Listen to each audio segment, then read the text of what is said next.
Hello, everybody. We're here. Welcome to WASD 20 Live. We are so excited to be back playing Icewind Dale, Rhyme or Reason. Gentlemen, how are you doing tonight? Doing well. Great, man. Good, good. Good. Ready to die? Ready to kick some ass. We'll see about that. It's mighty cold. Cold can kill. Um, good. Well, thanks so much for everyone who's hanging out in the chat with us and for your patience as we get going here. Yes, as Lance says, only 18 minutes after the hour. An early start for us. No, that's a tad bit on the late side, but you know, we were having some good conversations about monsters and King Kong and stuff like that. And D&D, prepping for the game. So first off, huge thank you to our sponsor, Hero Forge. HeroForge.com is the place you want to be, folks. It's awesome. You can go build characters. Hey, during the game tonight, while you're tuning in, just go build some Icewind Dale characters, you know, have some fun. And yeah, it's totally free in terms of like getting in there and using their character builder. Bring those characters, whether they're NPCs, whether they're your D&D character, your player character, bring them to life just as you envision them with Hero Forge's character builder. They're always adding new stuff. They've got new hairstyles recently, new spell effects, new shields. They got a bunch of new shields recently. So much cool stuff.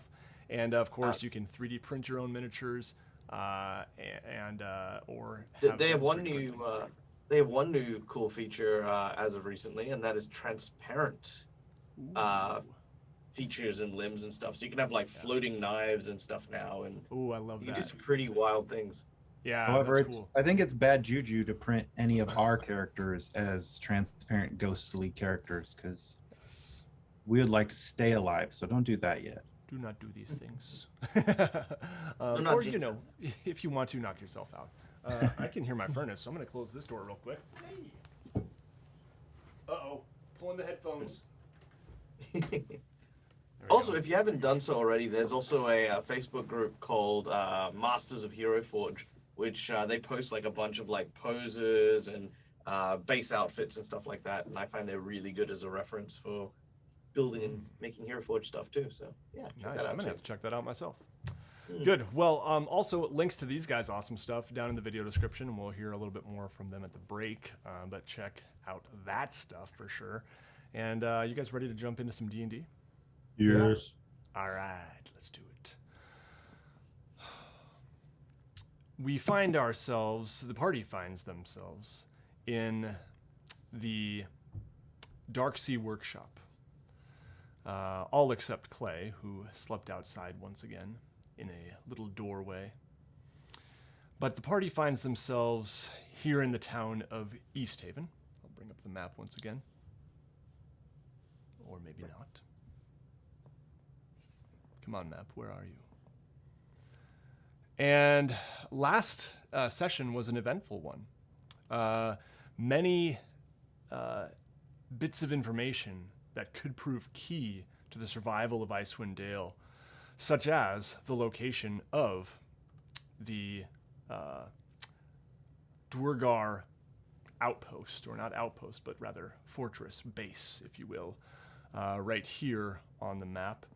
And you guys found this map. You defeated several Duergar. One of them was taken captive by the town guards that you had kind of apprehended, and then the town guard showed up.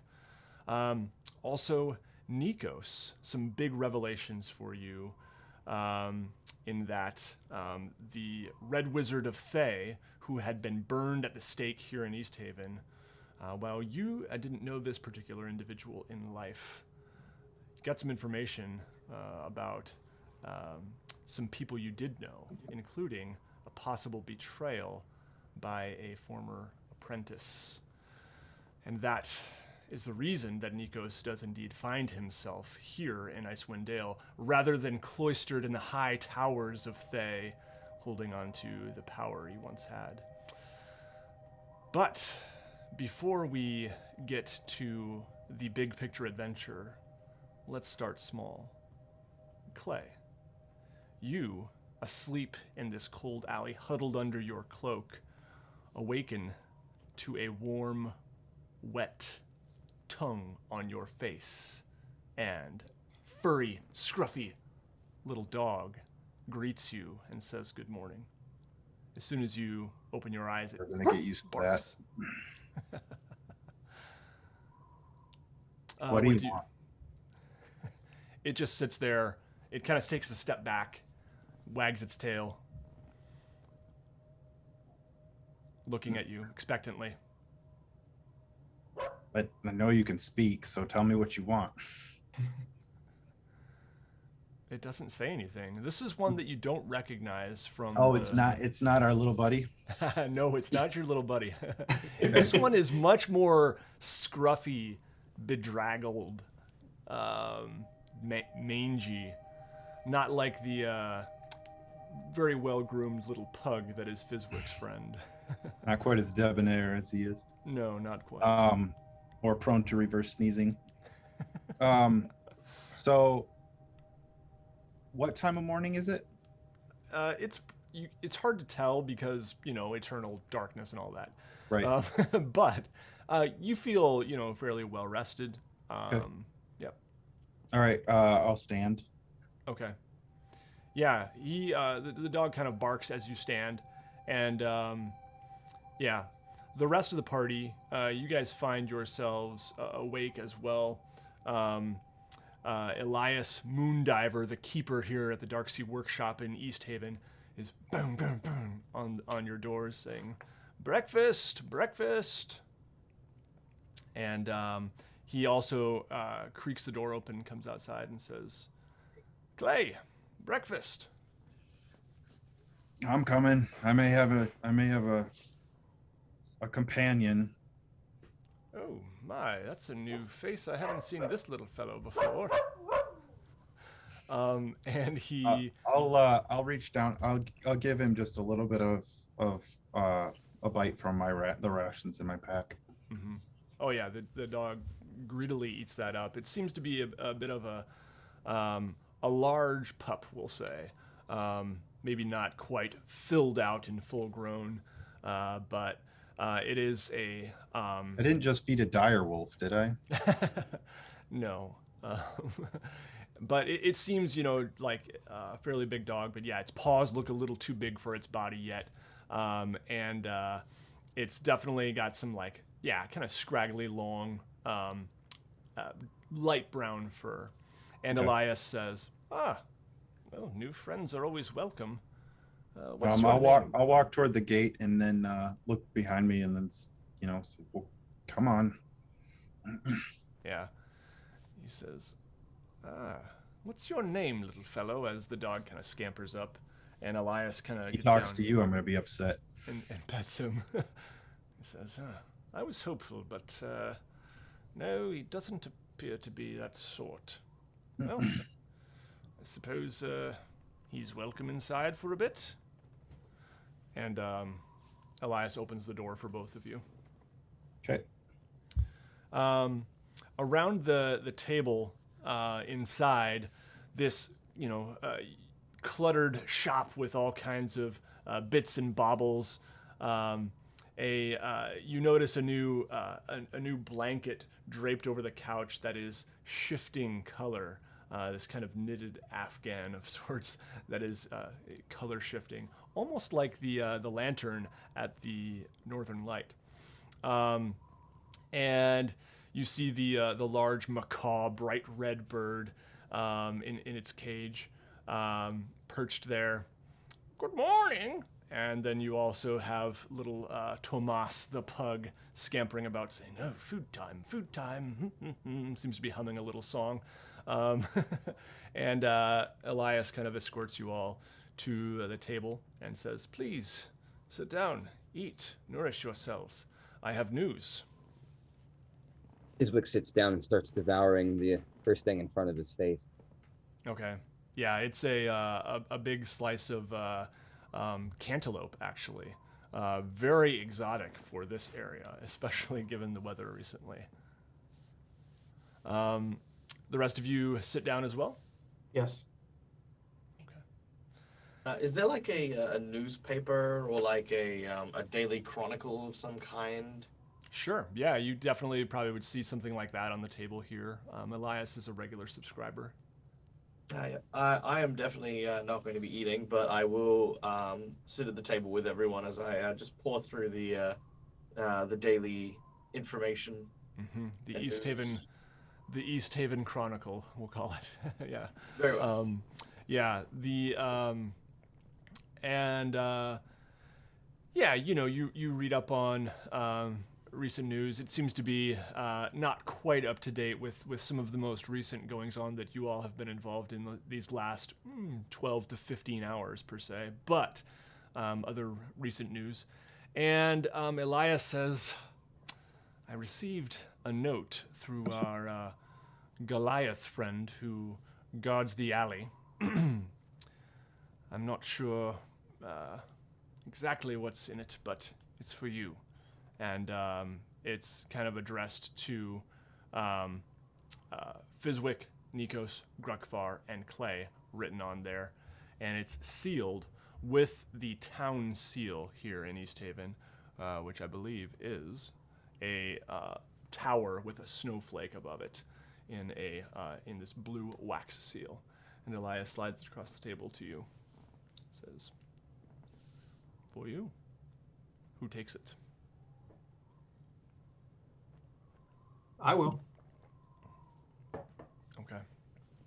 Where does this hail from? Who dropped this by? I don't know. It seemed to be a messenger, perhaps from Town Hall. I'm not quite sure. But that's mark there seems to be the mark of Speaker Daneth Whalen, the town speaker. Must be important. I'll open it and unfold it and empty the contents of the envelope. It says, we have gained additional information about the Duergar from our captive friend. Please report to Town Hall at your earliest convenience. It is a matter of some urgency. Thank you. Speaker Daneth Whalen. The town speaker wants us to head to Town Hall when we're able to learn a little bit more about information he's derived from the Duergar captive. Well, at least some progress has been made. We should finish breakfast and then make our move. Sounds good. Well, this is very interesting. Seems like you all have been keeping quite busy. Well, I will leave you to finishing up your breakfast here. And he kind of bustles out into the main shop area, just kind of snacking on a piece of bread and what appears to be some tea of some kind as he kind of busies himself tinkering with things in the shop. Anything else you guys would like to do here? The dog, he's also seen to this new dog that has taken a liking to Clay, and he seems to be very friendly to the rest of you too. Perhaps a bit of trepidation around Nikos. Oh yeah, there's definitely a. Why is there this filthy street dog here? And why is it go away? Shoo. I'll roll up my newspaper and sort of, not smack it, but like, pat it away. Yeah, he does not seem real clean, that's for sure.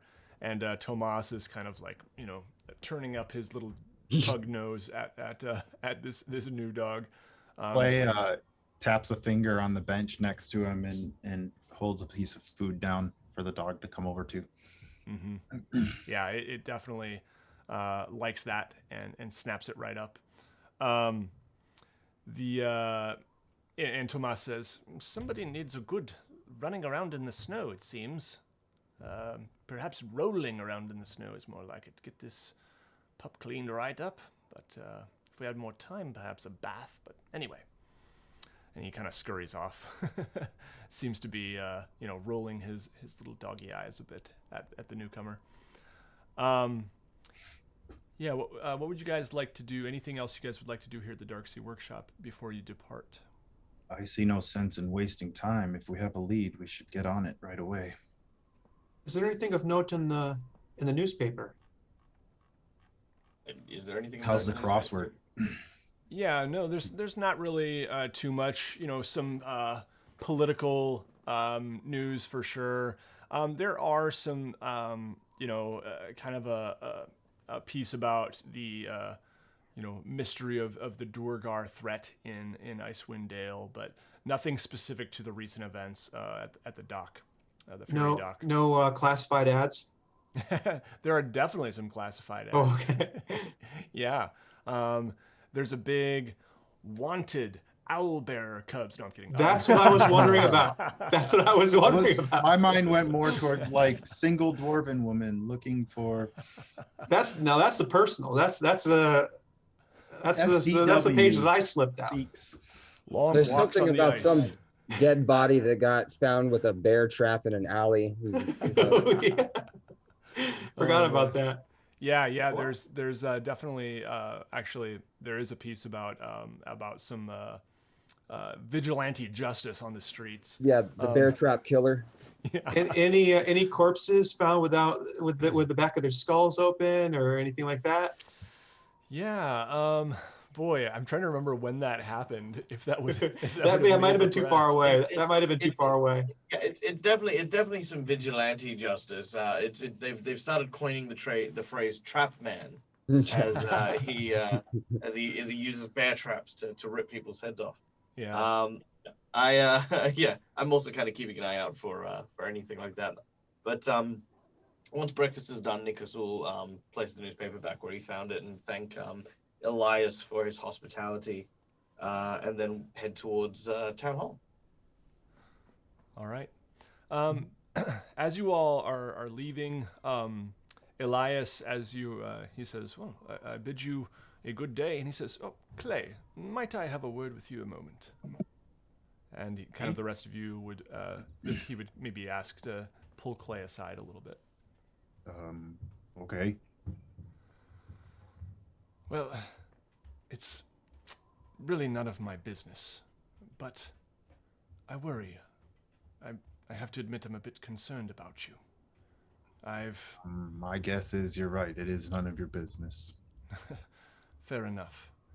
You see, the thing is, well, we've got some measure of surveillance around here, and I spotted something last night that I wanted to talk to you about. I can tell that your group, I sense it. You are at the crux of events that are unfolding here. You are a big part of what is to come. And I thank you for that part that you have already played and that you will continue to play. I hope to get this job done and move on to the next. It's what I do. I appreciate that. You see, I saw last night something concerning the pulling up of your sleeve and all that followed it. You are not merely a genasi, are you? I am what I appear to be. Tell Clay is he's clenching his fists down at his side. You don't need to trust me, but I can tell you, I honestly have the well-being of Icewind Dale at heart, the 10 towns. I grew up here, and I care about your ability to carry out your mission and what lies ahead. And there are great things ahead, I can tell. I just hope that what I observed is not sign of you holding back, holding on to the past and burdens you don't need to carry. Does I that make carry any sense? I carry no burdens I need not. Only those I deserve to carry, I carry like anybody else. I guess I don't know your burdens, Clay, but I wonder, are any past burdens worth carrying? Do you deserve to carry any of it? I carry only one burden, since you seem so eager to pry. And he's about 3'4". And he has green skin. He says, that knife. The burden I carry is a burden I have to bear. That knife. You held it so gingerly, almost. I'm gonna interrupt him and say, Okay. what did you see? I saw your skin change, and I saw the marks on your arm, and I saw you add another.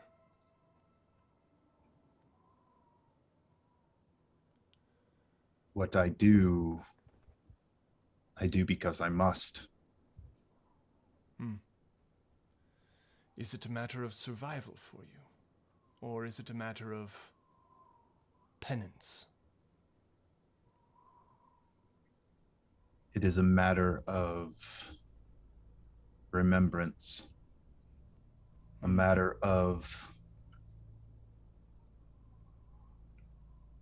justice, a matter of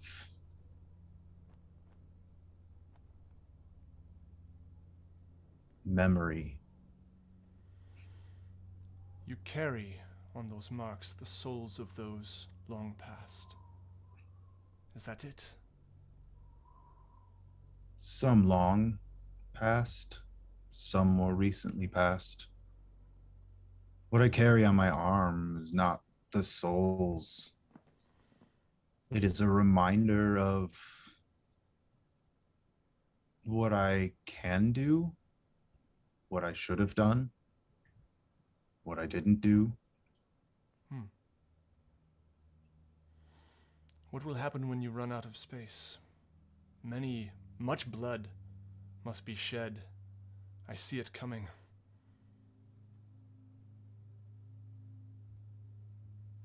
I hope that the additions to my list grow smaller and smaller. I don't simply rack up lives. I mark because there may have been another option. And these are reminders to me that I must continue to seek the other options. That death is not a necessity, no matter the circumstances. I understand. I urge you to continue in your courage with eyes forward. And I also urge you to smile once in a while when you remember the lives you have saved and the lives I know you will save. That's as may be. But there is a reason I am here, and it is only partially related to what you saw. I sleep in the streets and not in your wonderful You can call it a shack, it's okay. whatever you've built here. Because it reminds me, your abode reminds me of home, and that is not a right I have. Not yet. Well, I hope that you feel you deserve that soon. But, yes, there will be much suffering ahead, I can tell. I smell it. I see it. And he kind of looks over at a very stereotypical crystal ball. And You can't have my dog. That's what this is all heading toward. Just trying to get in your good graces so we can get the puppy. He kind of says, "Thank you, Clay. I know that you didn't have to speak with me, but I hope to continue to earn your trust. And if you or the others ever need anything, Fizwick has done so much for me that, well, we here at the Darksea Workshop are in his debt. And I think we also have many goals that align in terms of the well-being of East Haven and the other 10 towns." I care not for the name of these towns or where I am, but I do care for the people. I must. It's what I'm here for now. So if you are true, if you do care, I would ask that you keep this conversation to us, between the two of us. Absolutely. And try to forget what you saw last night. I have not yet decided if I want to forget it, but I will certainly keep my mouth shut. The reason for forgetting is for my benefit. I mean no harm to anyone who does not deserve it. But as you said, when you first pulled me aside, my business is my own. Indeed. Well, thank you, Clay. I wish you good luck. May the gods smile upon you. Thank you, and thank you for your hospitality. Anytime. And he kind of walks out the door and sees the rest of you there and says, "Oh, that was a good one, Clay." Who bought that? I don't think they're buying it. And he kind of gives the puppy a scruffy little pet here as he's kind of barks as Clay exits the shop and seems to be kind of scampering along, playing with Fizwick a bit too, kind of nipping playfully at Fizwick's ears, his oversized goblin ears. Oh, sweet dog, Clay. What's his name? He hasn't told me yet. Wait. Well, I feel as though perhaps I have missed a step. Why is this filthy mongrel following us? Why are you trying to make... It's a street dog. Just give it some bread and be done with it. I think this one might actually be a dog. Can Fizwick look at it and just Yeah, see if there's Fizwick anything? absolutely can knows animals. Use your knows skills. The Darksea Workshop version of animals and knows real animals as well, and definitely can see this is a low IQ creature here, but super friendly. Since some of you are having trouble with the dog in the party, I'm gonna just whistle and see if he comes and heals next to me. Yeah, I mean it's not a attention. It's very much a oh, you have something for me? Also to be clear, Michael doesn't have any problem with the dog in the party, nor does Nico. Nico is just very confused at the sudden appearance of a street. If you imagine Thay as kind of like this, very highbrow, high class kind of place, kind of city, street dogs are everywhere, and you just kind of they're filthy creatures. You kind of boot them to one side. It'd be the equivalent of someone in his mind going into the sewers and suddenly emerging with this big, fat, bloated rat, and then just starting patting it and calling it names just randomly. So that's kind of the attitude Nico's is trying to convey. I'm trying to convey through Nico is this idea that he is viewing it as a filthy mongrel. What are you doing? Why are you naming it? It's gross. Just feed it and throw it away and let's be done. Excuse me, I'm gonna eat a head real quick. Hey, that's a new disgusting. revelation, not my own. I cannot handle this. I'm gonna puke. Oh, Man, look, I had to slurp a child's brain through her ear, and No, this I no. find disgusting. Oh He just went there, guys. no. I did. Well, I will throw that out to the chat if you guys have any dog name ideas. I will also leave it to the party as well, ultimately, but feel free to get ideas from the chat. And I think it might be cool if you guys do intend to not boot the dog, which is totally fine too. I think it is another mouth to feed in an area that is hard to eat. You can also feel free to find a picture of a dog that you think matches this one. Yeah, as far as Clay's concerned, he's a free creature. He can go where he wishes. So if he chooses to stay with us, then so be it. Yep. All right. That's a proper barbarian outlander attitude, I think. I like it. All right. So you guys want to head off toward Town Hall? Mm-hmm. Yes, indeed. Okay. I'm going to pull up the map of East Haven here, which As probably we're doesn't... getting ready to leave, Fizwick goes over to Nikos and he hands him a little piece of paper folded up, and it's about the reward for the trap killer. And he just kind of giggles a little bit. Thought maybe it'd say, "Do you like me?" Check yes or no. I'll We say can maybe we frame can it. look into this one. It's gonna look nice on the wall. Frame it. How Yeah. uncouth. All right. You guys head off toward Town Hall, the mutt at your heels.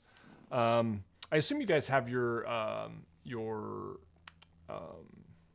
two axe beaks at the stable still, yes? Mm. Okay.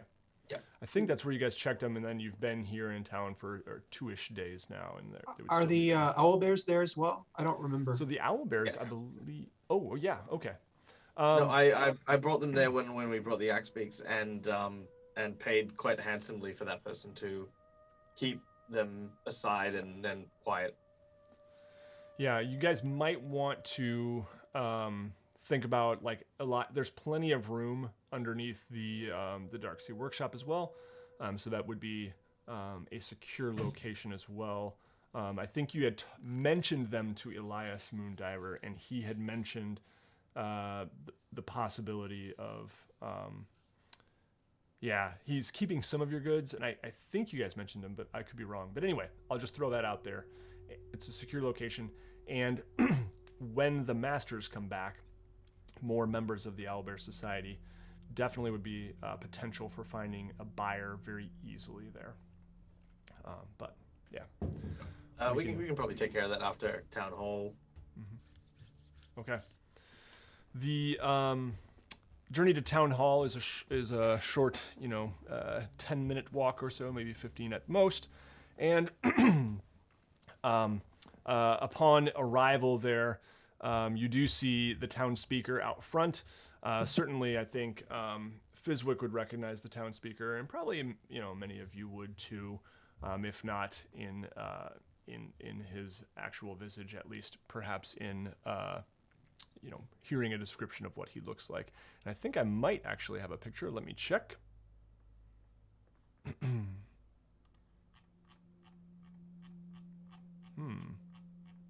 I thought, but perhaps I thought wrong. Oh, no, there he is. Let me see if I can get the picture. The door creaks open. He steps out and says, "Ah, you're here. Good. Come in." Let me get a screen grab of this.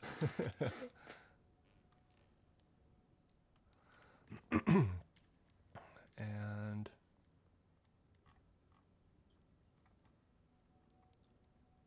we'll just put him right on the...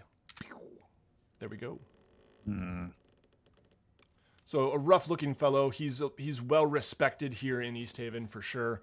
Kind of a no-nonsense sort of personality. This is Daneth Whalen. He beckons you in and says, "Please step into my office. Thank you so much for agreeing to come. And thank you most of all for the captive you delivered to my guards. I trust you all had a good night's rest after yesterday's action." We did indeed. Good, good. Well, this is a matter of some urgency. I'm told that you all have a map, and I have more information. I'm wondering if we perhaps could do a bit of sharing here. I'll go first, see what you think. The captive, last night, he talked. I'm not sure how much you found out, but we discovered some very disturbing news. The Duergar, you know that they're collecting Chardolin. Well, we now know that they're using it to build some sort of behemoth monstrosity, some sort of flying machine that is said to do great damage, and it's nearing completion. I've already gathered the Council of Speakers. I've asked them to come as soon as they can, so that all the speakers of 10 towns can gather together and decide upon a unified response. But it's going to take a while. I assume some of this might be news to you? The part about the flying contraption sure is. What would compel creatures of the underworld to take to the skies? I don't know. I get the impression that they're not planning to pilot this thing.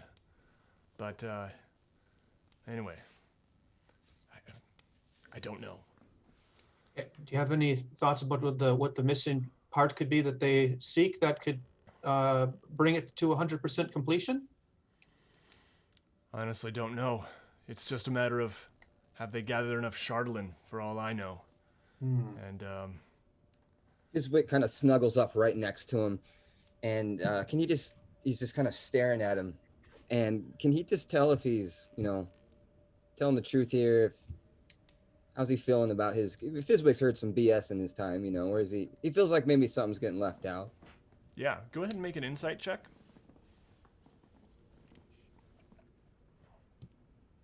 12? Yeah, I mean, you know he has a reputation for being very straightforward. Not necessarily that he's always going to be honest, right? But he's a straight shooter, and you get the impression that he's shooting straight here.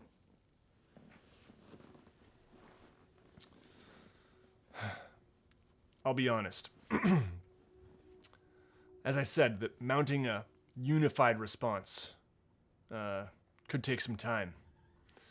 I'm wondering if you all might be, maybe you're already planning this, I don't know, but you have the location on your map, I heard.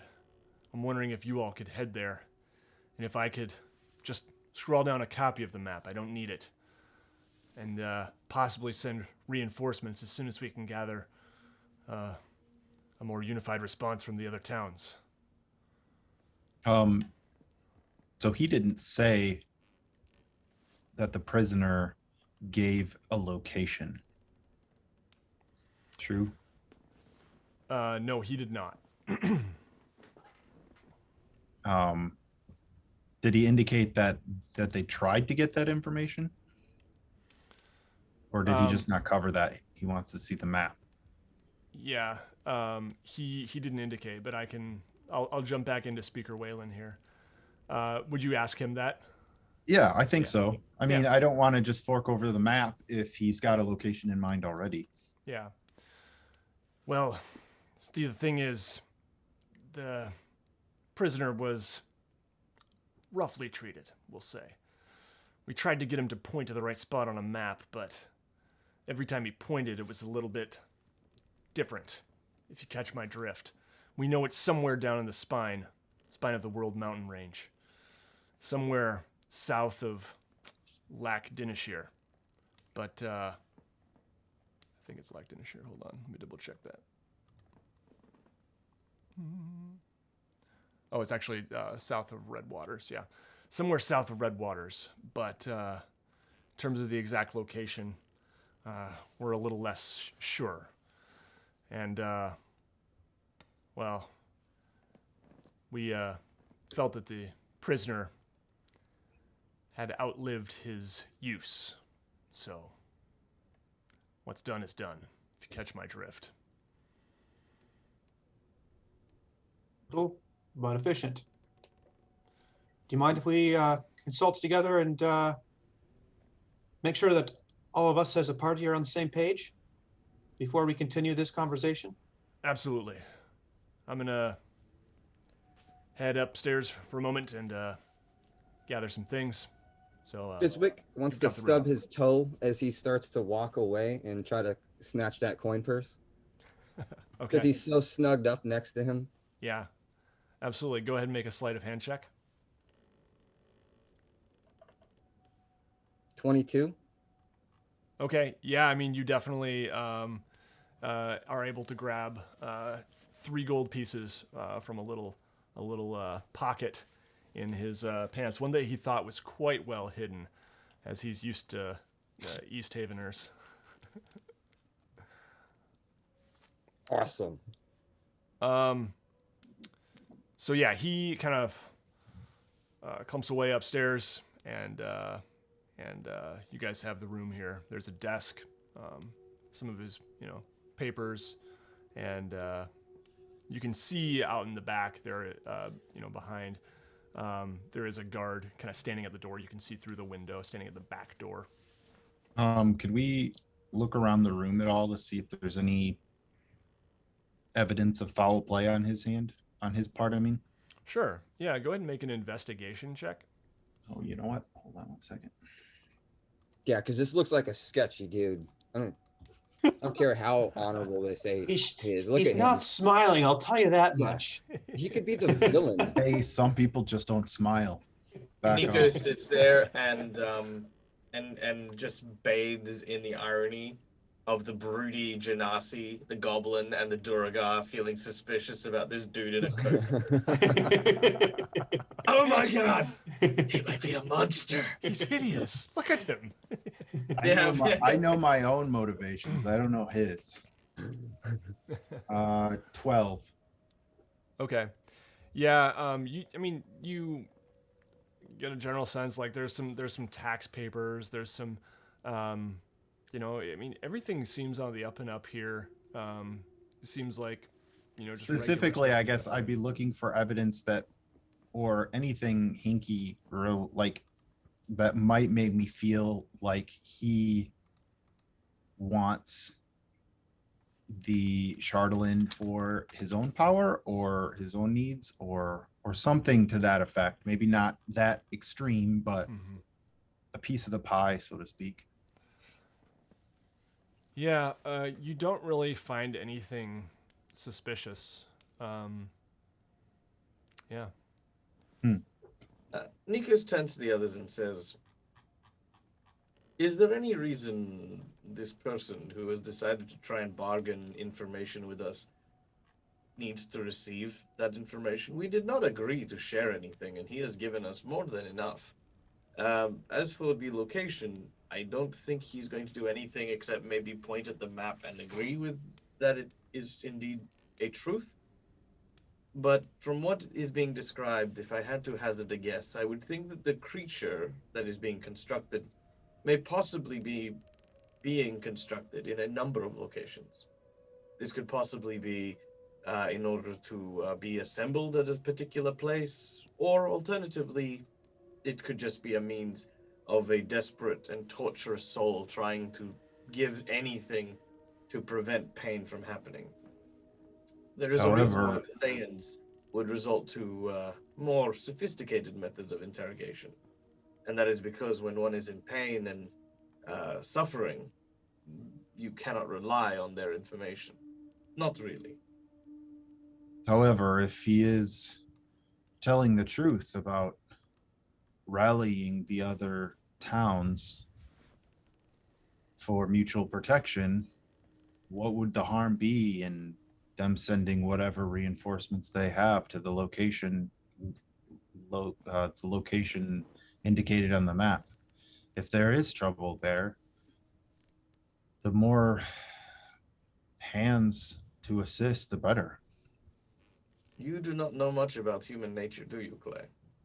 When in the history of mankind have towns ever come together in the greater good and the service of protecting oneself from a greater evil?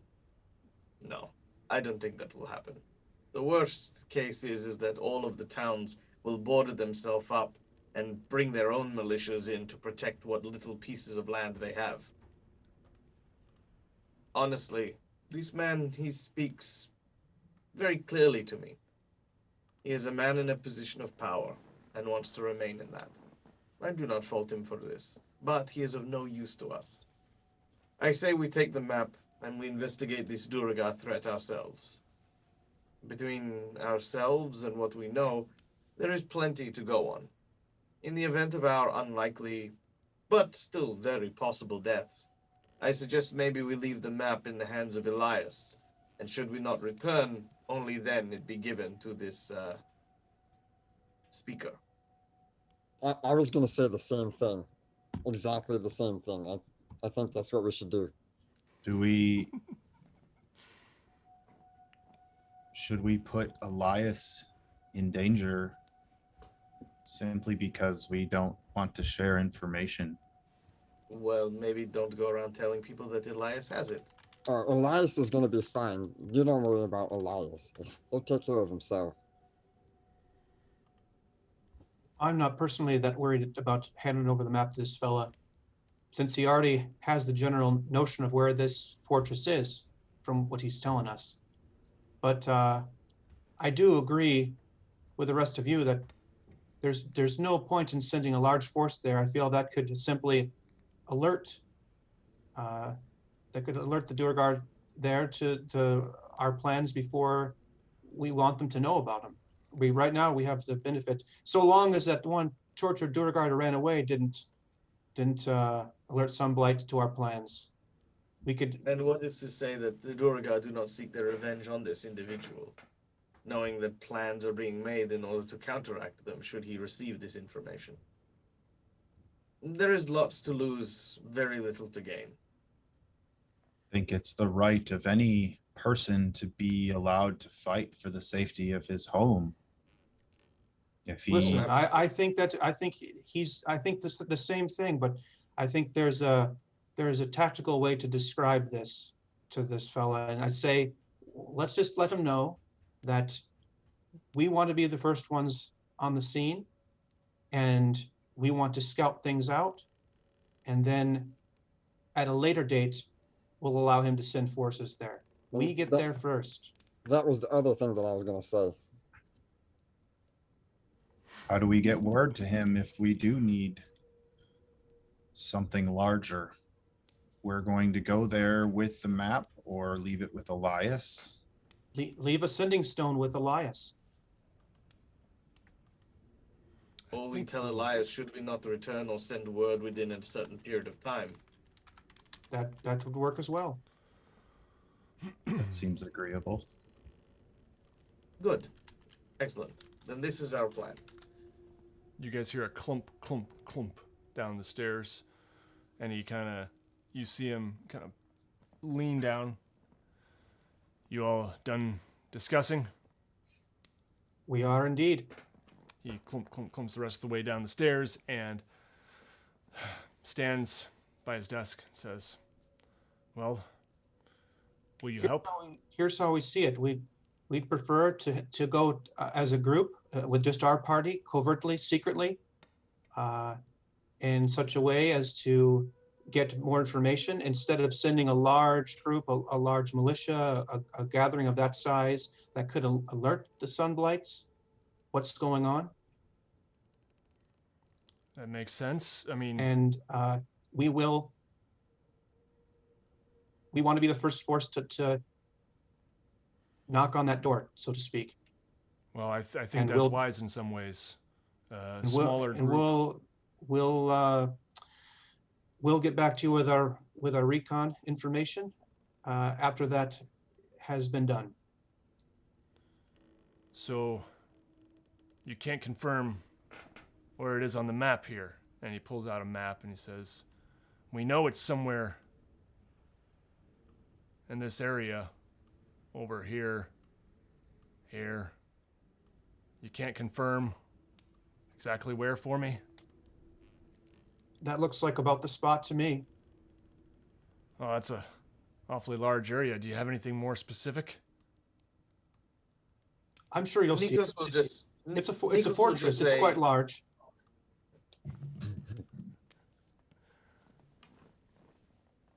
Nikos? Oh, Nikos will just say no, not right now, and I will make a deception check. Yeah, go for it. 23. Well, I suppose I feel in a way as if you're being tossed out there without a line. If I don't know where you are, but if that's a risk you're willing to take, then I understand your reasoning. I do find it prudent to try to penetrate that fortress with a small group in a covert manner, perhaps to sabotage and destroy this weapon. We do And- have many friends who are within East Haven. Should anything untoward happen, we have ways of sending word. Including, of course, once we find the location and can confirm what has been said, we will look to gaining aid. Speaker But Wayland. for the time being, I do have a request, though. Absolutely. We have seen the impact that this Durga threat has caused to the people of the 10 towns. Fears and rumors circulating around invisible thieves and villains lurking in shadows. I think Icewind Dale is a harsh and inhospitable place already without the notion of invisible threats lurking in the very neighborhoods that people find safe enough to sleep. Perhaps if you as a speaker wish to perhaps convene with the other towns to simply acknowledge that there is a danger and that there are measures being taken, that should suffice at least to protect the people and maybe in some way cause the Durga to act in more caution. That's a good idea. I like the way you think. I'll definitely share that with the other speakers when we meet. I hope they can all make it. In the meantime, I suppose if you're taking a more offensive approach, the matter before us is to decide if a defensive approach, preparing our towns for a possible attack, is more appropriate, or if we should also be gathering our forces for an offensive. That's probably going to be at the heart of our debate. Do you have any insight on that? I would never tell a man in your position that he has no right to defend his home. Do as you see fits. I would have your town guard stationed facing the spine of the world and keep their eyes on the skies, from what we're hearing. And tell them to watch out for John Wilkes Booth. Speaker Wayland, are there any suspicions that there's further groupings of Durgar throughout the 10 towns that perhaps we should root out, seek, and perhaps could get more information? All we have at this point is rumors. Nothing concrete. What you all dealt with in Caer Dineval was probably the most, or Caer Konig was probably the most direct threat. Items actually going missing there. Whereas the rest of the 10 towns, it's nothing more than maybe whispers or footprints, and those are hard to prove, if you know what I mean. If I might ask, I'm a bit curious about the publicity surrounding our group. How did you come to hear of us? Well, And are you satisfied with our service? If not, please leave it. If you would like us to leave, just say that you are satisfied with your care.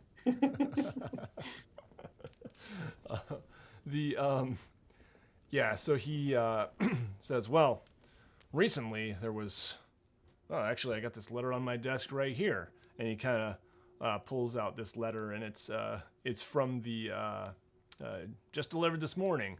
It's from the temple where Nikos had the Speak with Dead ritual done about that. He says, it seems you all are making waves in a number of ways. Valuable information here. Thank you. But I had heard of you, well, just about 3 days prior, I suppose it was. You know, just murmurings about town about a small group of adventurers. Strange group. I mean, small group of adventurers just helping people and solving problems. Information's valuable, and I always appreciate learning how one gets a hold of it. So thanks for letting me know. Speaking of valuable information, they may just be rumors, but one rumor in 10 will often prove to be worthwhile seeking out. It might not be a bad idea to send your quietest to investigate. The more information we have, the better. Not sure I catch your drift. My quietest to investigate what? Didn't he talk about that he had heard of other rumors of Duragar in the area? Yeah. Yeah, that's what I was referring to. Yeah, I see what you mean. That's good advice. On the one hand, if word gets out that we're looking for them, it could scare them off. On the other hand, if word doesn't get out, we might have a better chance of catching them. Well, I'll weigh these things and I'll talk it over with my the town elders. Might I suggest another thing? Instead of moving large armies in force, if you know that perhaps this grand weapon that the Duragar is preparing for happens to be some sort of flying contraption, perhaps maybe East Haven and the other towns could better use their time seeking out the smithies and the smiths to find ways of preparing for an aerial attack. It's good advice too, yes. Thank you for that.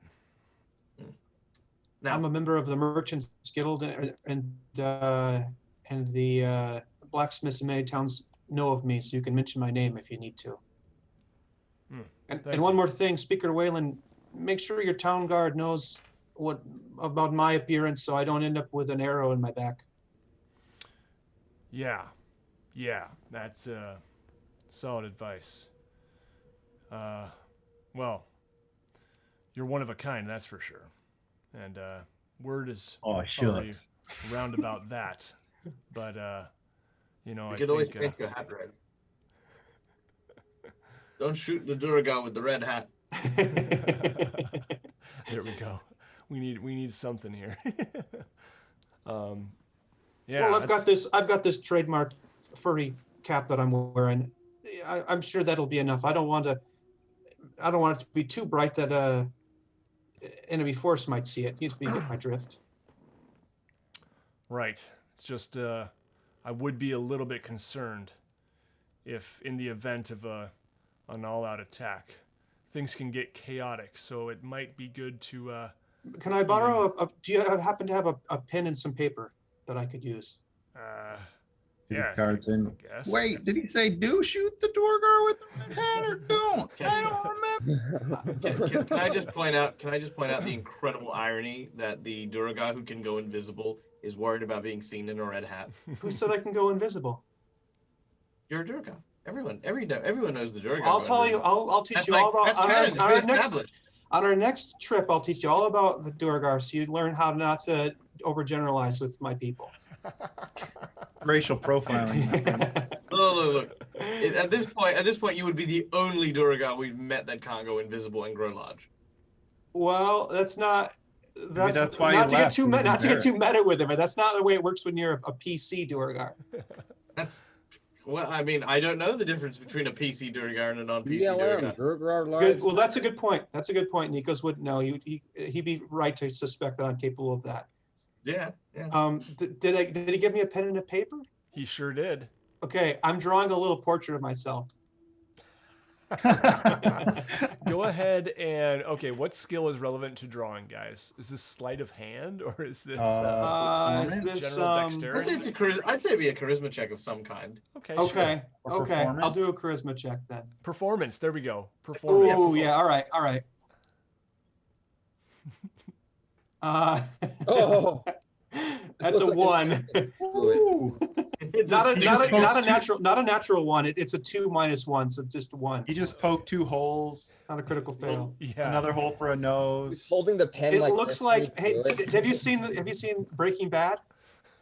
Yes. Do you remember the drawing that the twins used to find Heisenberg? It's like a very simple sketch of. It's ringing a bell. Okay, that's what it looks like. Yeah. It's like a little round face with a beard, with a like little scratchy beard and a little pointed hat on his head. And your tongue is sticking out the whole time you're drawing it. 2 little dots for eyes. Hey, don't So- diss the tongue so sticking what- out. That's the way I draw. So Nico's seeing Grogvar more or less ripping the paper apart with the quill or pen or whatever he's using. I'll take out parchment and ink and I'll do the same, but I'll make a portrait of every one of us so that the guards can know. Yeah. Don't shoot these people, you know. Yeah. And I'll also make a roll. Yes, please do. This is 22. this is what it looks like. That's my So drawing. don't shoot the dog that just ate food from my hand. Nikos, this quill pen just swoops in his hand gracefully Yeah. as he and just And I don't give him a chance to draw me. I just sort of tear this little stuff and I just kind of stick it on top of his piece of paper. Like it just sort of blends in there. Okay. You just photoshopped his drawing. Yeah. you I'll did. I'll look at the picture that I've painstakingly drawn. I'll then look at Grogvar. I'll look at the paper, and looking him in the eye. I don't want to ever break eye contact as I do this. I take his paper, Uh-huh. I scrunch it up, and then I just drop it on the floor. I'm furious. No, don't. But not I breaking just eye clench my fists and I practice my breathing exercises and I don't take it any further. and then I'll Whoa. finish drawing. These are a little bit better. Thank you. That's good. That'll help. I'll make sure these are posted to town guard, and Yeah, make sure they know that they're not supposed to shoot the giant blue man. got it. I'll He's also confused with the other giant blue men wandering around. yes. Well, I will also tell Grogvar these are not to put on Mommy and Daddy's fridge. These are so we don't get killed. What's a Fridge? fridge? It's a preservation box made of wood. They existed before electricity. If you are in this part of the world, it's how we smoke and treat fish. A salt A bottle. bunch of different things. Fizwick had felt left out, and the whole time he holds up a drawing, and it's just filled with you know what. And he's so proud Is of that it. just He's so feces proud. on a page? Yep. Keeps- That's a forgotten very about good the abstract. tips. All right. All right. Well, we have burnt enough daylight. Let us prepare. We have a long journey ahead. All right. Speaker Wayland says, "Thank you. I wish you good luck, and I'll see what we can do on our end here." Sounds good. All right. And he kind of escorts you guys to the door, nods to the guard outside, who also kind of gives you guys a nod of respect as you traipse off. And where would you guys like to head now? I'll remind you, you guys have 2 axe beaks and 2 owlbear cubs at the stable. And Yep. So Nikos's plan at the moment is to go to the stables and relocate the owlbears to the Darksea workshop, whereupon which we will explain the plan to Elias that if we do not return from the spine of the world, how long would the journey there and back take roughly? Yeah, that's a good question here. Let me pull up that information. Can we stop along the way to grab my arrowheads quickly? Yes. Yeah, so Fizwick had some Ow. silver arrowheads crafted. So yeah, you managed to find those, and I believe Fizwick, those were 90 gold pieces. Is that right? I think something like 10 gold pieces each or something. Yeah. Okay. So yeah, depending on how much you want, there are 10 gold pieces each. And okay, so I'm just gonna do some mental arithmetic here because they don't actually have the distance. So if East Haven to Dugan's Hole is East Haven to Dugan's Hole.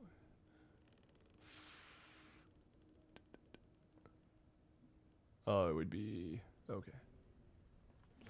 They don't have that here either. Shoot. East Haven to Goodmead. That's the one we want. East Haven to Goodmead is. I've got this little chart that I keep on my shelf here. 4.5 hours. Okay, so it would probably be a 10-hour journey to the location on your map. Is what you would estimate. Plus time there, plus trip back.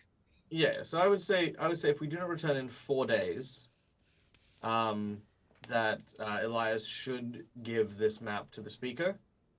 I will make a rough copy of. Well, I mean that's already a pretty rough copy, but I'll make a copy of the map for ourselves to take. Yeah, just basically prepare for the journey. Maybe get a. Because we only got 2 axe beaks, maybe get like a little sled that the axe beaks can pull, so that we all can travel on that. Get enough food, water, supplies. I think I've still got all my stuff like kit wise from when we were climbing up the mountain to go deal with the yetis and stuff. So I think I'm good. Mm-hmm. But if you guys wanted to pick up anything as well. Does there happen to be anywhere we could look for a blue sapphire here? Yeah, I mean, you could certainly visit a gemsmith.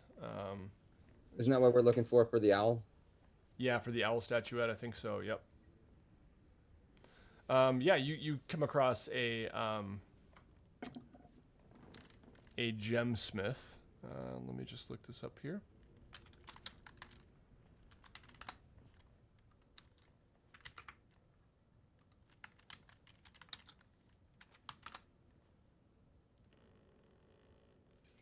I shake my poor little wallet, which is now only 20 gold after having spent like a butt ton at the Speak with Dead person. I'm more wealthy than you, finally. Yeah, no, I was like, I've got a bit of money, maybe I can go shopping, and then I'm like, shh. Oh, I guess not. Oh yeah, that's right. I had to go talk to that skull. Well, according to D&D Beyond, a blue sapphire is 1,000 gold pieces. Oh my Let's see if God. I can find any other information here. And we need 2 of them? Who do we know that owns a blue What kind of sapphire? stone do you need? You know, Gruckvar might have a lead on sapphires, given his work. Let's Do we just- need 1 or 2? I was figuring 2 for each eyes or something. Yeah, 2. So I'm gonna maybe.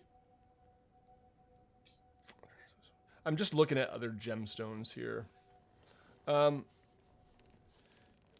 We'll work out a compromise on that, but I'm gonna say that you probably. I might know somebody in Bryn Shander. Yeah, I feel like Gruckvar would be a better solution, and I'm gonna say probably a gemsmith here. Maybe you go to the gemsmith and Gruckvar informs you this is a ripoff. This place is a ripoff. Could we just buy like 2 blue glass beads? Pop them in there. If I tell Fizwick that place is a ripoff, that he might just steal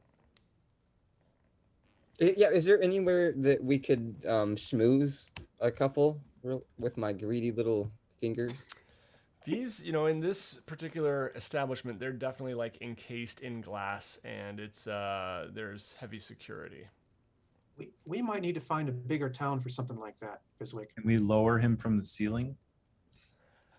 Can Fizwick ask to see one? Sure. Yeah, the gemsmith is a beautiful elven woman, and she kind of says, "Ah, yes." She pulls And when out, she- and puts it when on she a goes- little pillow. When she goes to open the case, can he use his mage hand to like make something fall out of the case onto the ground, like to knock some stuff over right when she opens it, Sure. Yeah. and then immediately try to steal something You good? can see the mage hand, right? It's not invisible. Sounds I like think a it good is point. invisible, but Is I'm it? not totally sure. Or maybe it's a spectral hand. It looks cartoonish in the A picture. spectral floating hand appears. Yeah, so it's, I mean, do you still want to do it? You know, I'm trying to about do an it hour what they're ago. not seeing. Yeah, like out of her side, Okay. out of her sight. Yeah, go ahead and make a sleight of hand check as well. Just or maybe I don't want to make it stealth. Maybe obvious. but- stealth. Stealth? Okay, that's Yeah. good. I'll do that instead. So about an hour ago, we were talking about how the speaker was like super untrustworthy and sketchy, right? Like, 12? She immediately kind of like snatches the pillow back and pulls up what was dropped and looks right at Nikos glaring. I'm not there. I'm not going anywhere near here. Okay. Never mind. Hell no. All right. Play- fine. playing with the dog in Fizwick, the street. as soon as Fizwick asks to go to a jeweler, I'm out. Like, I'm just like, no. No, will this not be a person part just of handed this. in a drawing of us written in feces.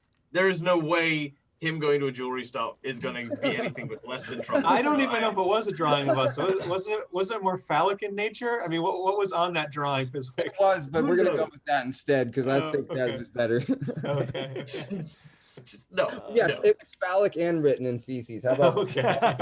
There you go. What a goblin. Is What a that my goblin. tentacle? It's a tentacle. Okay, well anyway, she kind of draws back and says, "See them out," to the guard that's standing there, and he kind of points, says, "Out. Now." Clay's out on the street with the dog, and he just watches Fizwick leave. Says, "How'd that go?" Oh, it could have been better.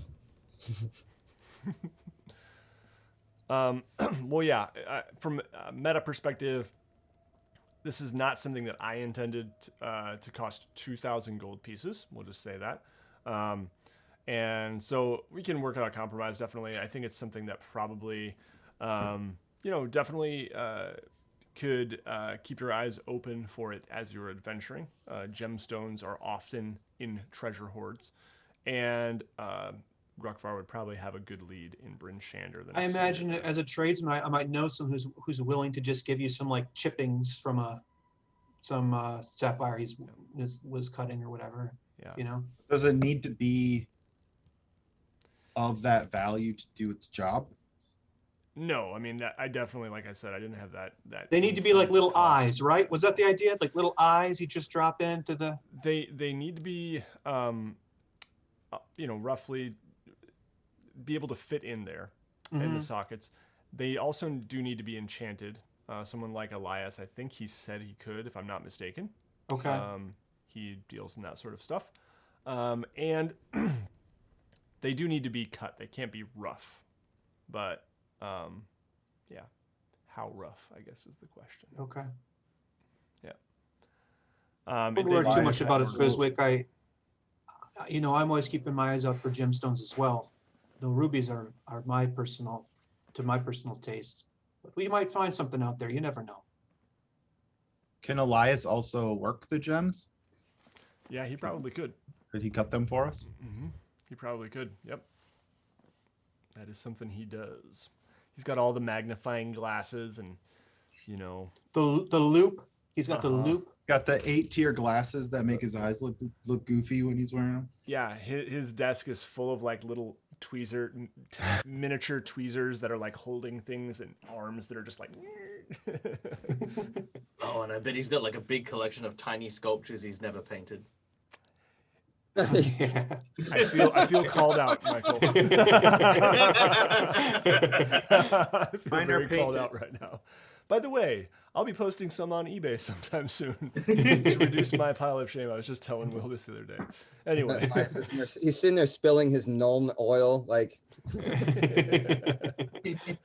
All right. So, Yeah. Anything else you guys would like to do here in town before heading out? I'm just gonna pick up 5 of those arrowheads. I don't Silver really need arrows. more Yep. than 5. Absolutely. Go for it. Remind me what you guys had told Elias about the map. Was it 4 days or? 4 days. Okay. Yep. On the dawn of the 4th day, if you have not received word or if we have not returned, to hand the map to the speaker. Mm-hmm. Look to the east. Yes. Yep. Sounds good. All right. And the owlbear cubs, would you guys like to leave those in the stable? Would you like to entrust them to Elias? Elias, please. Okay. Yeah, so he, sees to their quartering in some of the pretty vast complex beneath the Darksea workshop. There are places where they actually have fully grown owlbears as well down there. He makes sure to set these in a separate facility because owlbears are fierce enough where if it's not their young, they could be breakfast quite easily. So those are secure as well. And he kind of tells you, yes, we'll see if when others begin to return from their investigations of the Arcane Brotherhood, if perhaps there are any interested buyers. I'm sure we will find some. It's just a matter of what price. But I won't sell them without your permission. And yes, perhaps you'll come back to a waiting list even. Nikos will also just Grokvar, Clay. Do you guys have ranged weapons? Yes. I do. I have a crossbow. Yep. Okay, cool. Never mind. Yep, all good. Hmm. I was gonna say Elias might be a good place to purchase some ranged weapons if we don't have any or Okay. anyone. But we're all good. As you prepare to leave, Elias just says, Fizwick, please, come. Fizwick shuffles over. I happen to have fashioned a little something for you. It's not yet enchanted, but I can see to that once we acquire another. And he hands you a little necklace with a small blue sapphire and says, wear it on your person until you find another. Oh, thank you, Elias. And he takes it and Oh, I'll never take it off. It's awesome. Yes, awesome indeed. I crafted it myself. Cut just this morning. Now, be careful. And keep an eye on that one. And he points to Nikos. Something a bit strange about him. Oh yeah, there's something a little strange about all these guys. Yourself excluded, right? I'm totally normal. I'm the most normal one here. All right. Well, good luck. I hope to see you again very soon. Goodbye, Elias. See you tomorrow. Tomas gives a little, and then, yes, good luck, Master Fizwick. As Clay leaves, he turns to Elias, sort of knowingly looking at him, and he says, yes, thank you, and then walks out the door. Mm-hmm. All right. So you all are heading off in the direction of Sunblight's fortress on the map. Is that correct? Okay. Good. Yep. So the road ahead, and let's just pull up the larger map here, and I'll just go ahead. Well, I guess we can just pull up this map. There is not much of a road here, but with your axe beaks and your sled, you managed to kind of get through the deep snow. I think you guys also have snowshoes, correct? I believe you purchased those. Yep. Okay. And you also have, I believe, spikes for the mountains, kind of crampons, that you purchased as well. So, kind of heavily laden with your gear and the axe beaks as well. you head off in the direction of this Sunlight Fortress marked on the map. And that is where we're going to take a short break. So, we'll see what happens on the journey when we return. Thank you, everyone, for watching and for joining us here. And some great dog ideas. I'll try to maybe compile a list of some of the ideas for you guys to look over. And of course, you can select your own as well. But I like this dog clay dynamic, though. This is awesome. Yeah. Yeah. It's You just like seeing nice animals with everybody. It's what you live for. It's so calming. Everyone needs a pet. Pet. Can I tame that? Can I tame that? What about that? Owlbear? Yeah, I can do that. Oh yeah, Nikos is definitely not a fan of animals, but Michael is a huge fan of pets and animals. I'm like, oh, is that puppies? I love puppies. What's your little face? I have to be Nikos. Yes. Well, cool. Keep those ideas coming in the chat, folks, and we will see you back here in about 5 minutes. Thanks again to Hero Forge, our sponsor. Make sure you check out heroforge.com and some ads for them coming up during the break, too. Oh, and also, well, actually, this is a good point where we can do our thing with Darksea Workshop as well. You will notice during the little ad break here that I'll run some new photos of dice, my friends. Beautiful gem-like D20s with galaxies swirling. So, Will, you did it, man. How does it feel?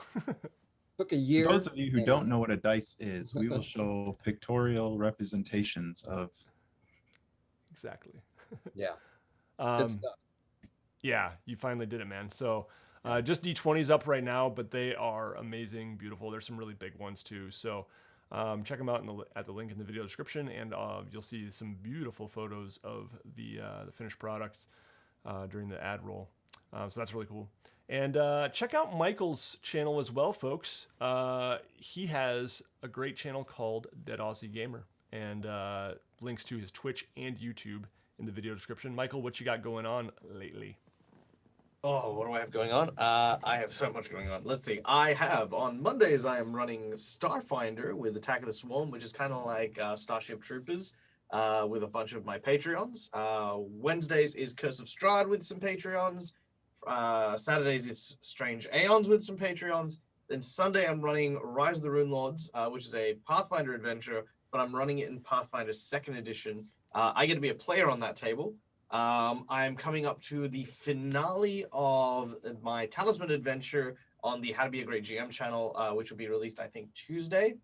And currently, yeah, I think I was doing Forbidden Lands on the Free League channel and Orkenspalter TV for the Germans, but I think we're on a hiatus at the moment, so that's kind of up in the air at the moment. But yeah, those are all the really, really cool things I am currently up to. And I do a whole bunch of advice videos on my YouTube page, so go check those out, because I will be producing a tutorial series, which will be my first tutorial series on playing a card-based RPG system called Through the Breach very soon.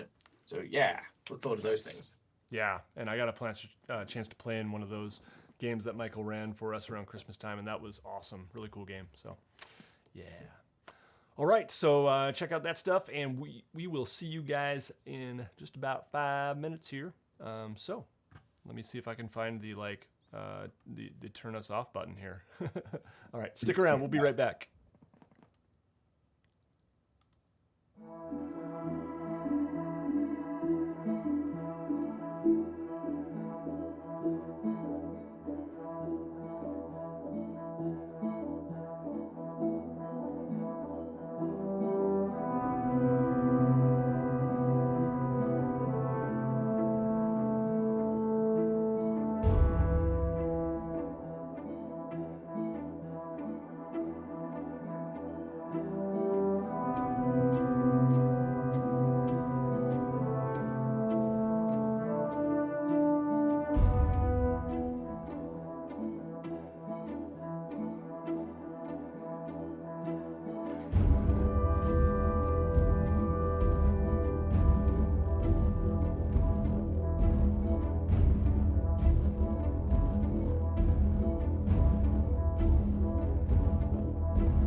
Wow, it really pained me to take those dice away and put our faces in place. But I mean, you guys are good looking and all.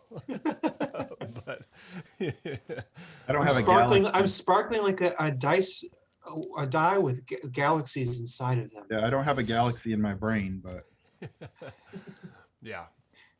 So So something's swirling around up It's in there. everything. We went to make coffee, and it was actually in the coffee grinds, not like in the coffee grinds that you pull the coffee out and put it in the coffee maker. It was in my food the other night. It's in all my clothes.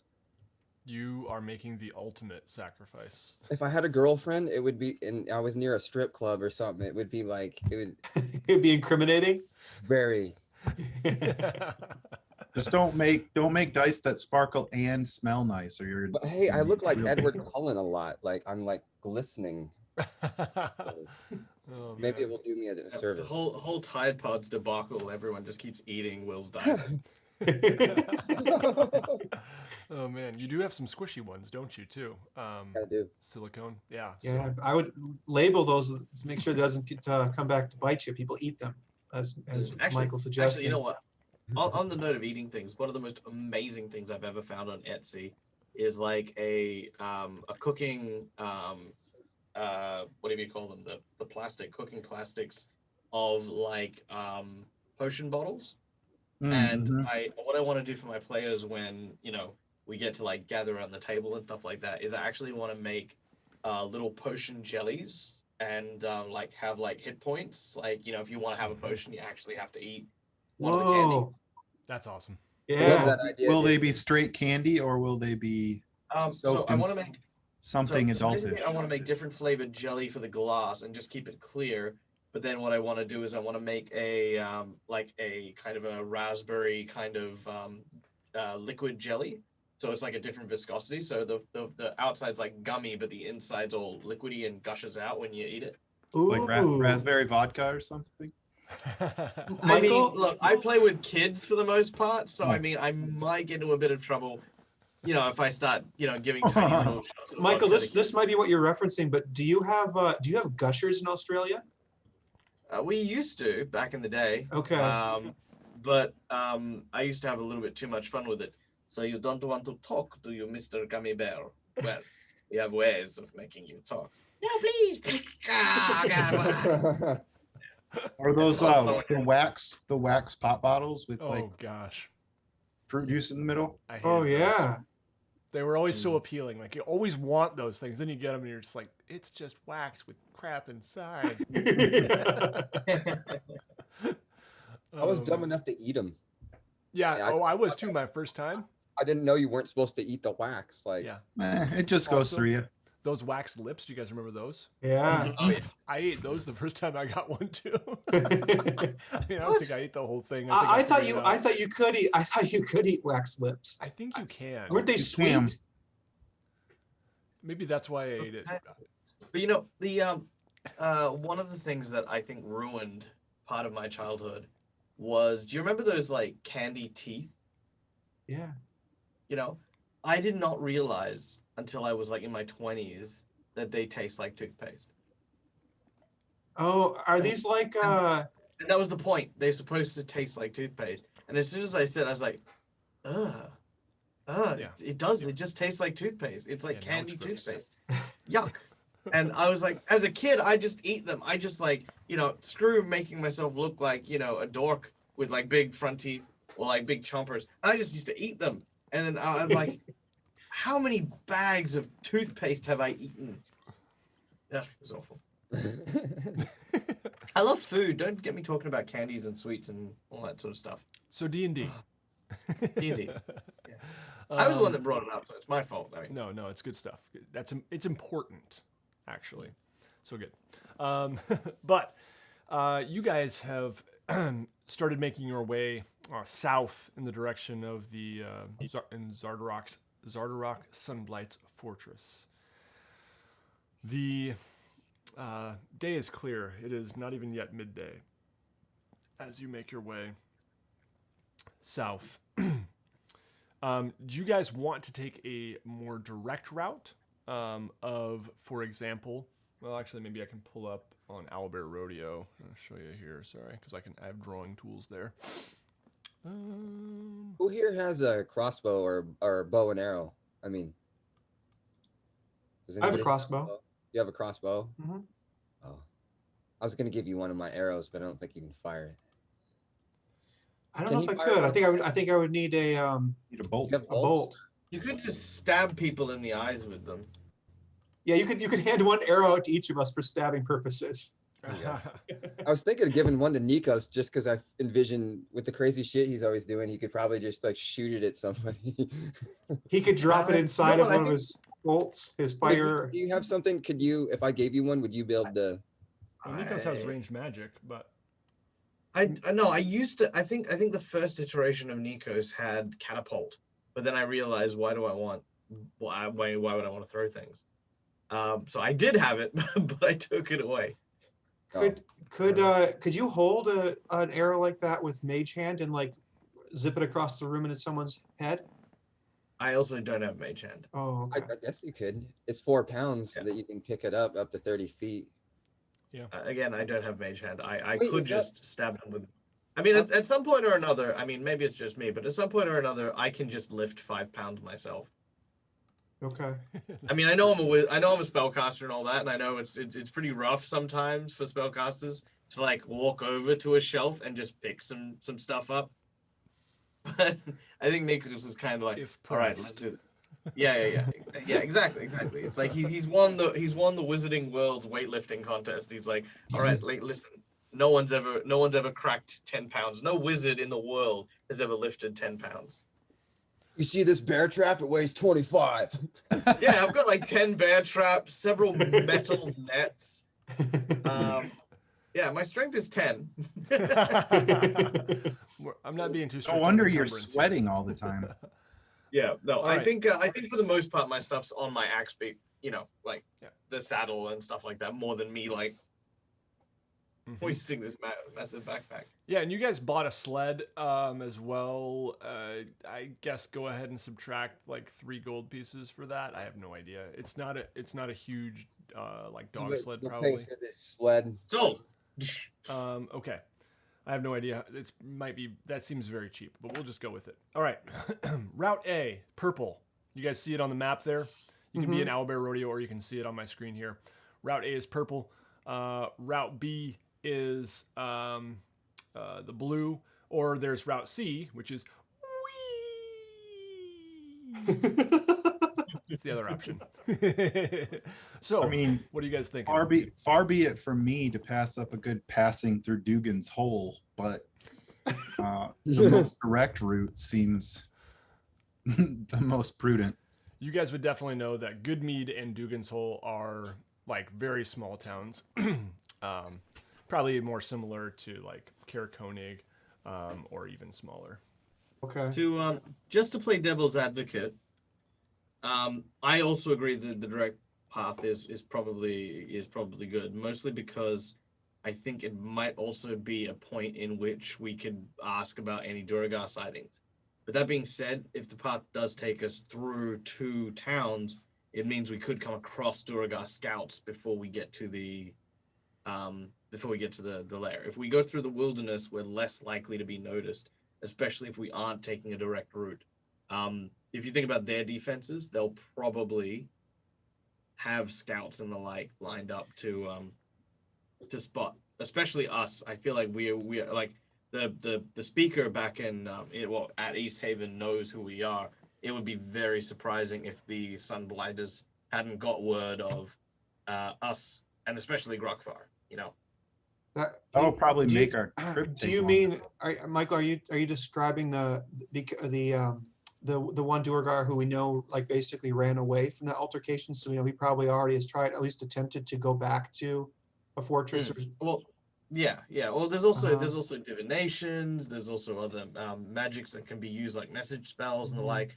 There's lots of factors that make the direct route dangerous, whereas the long route is just long. You know what I mean? Like the odds of the Duergar finding us if we take the long way is very small Mhm. compared to if we take the direct route. So I'm just playing devil's advocate. I think The direct route, if we encounter the Durga, we can, interrogate them. We can do a bunch of stuff. But I How would much like to say that longer would there it is- make our trip take if we took the long route?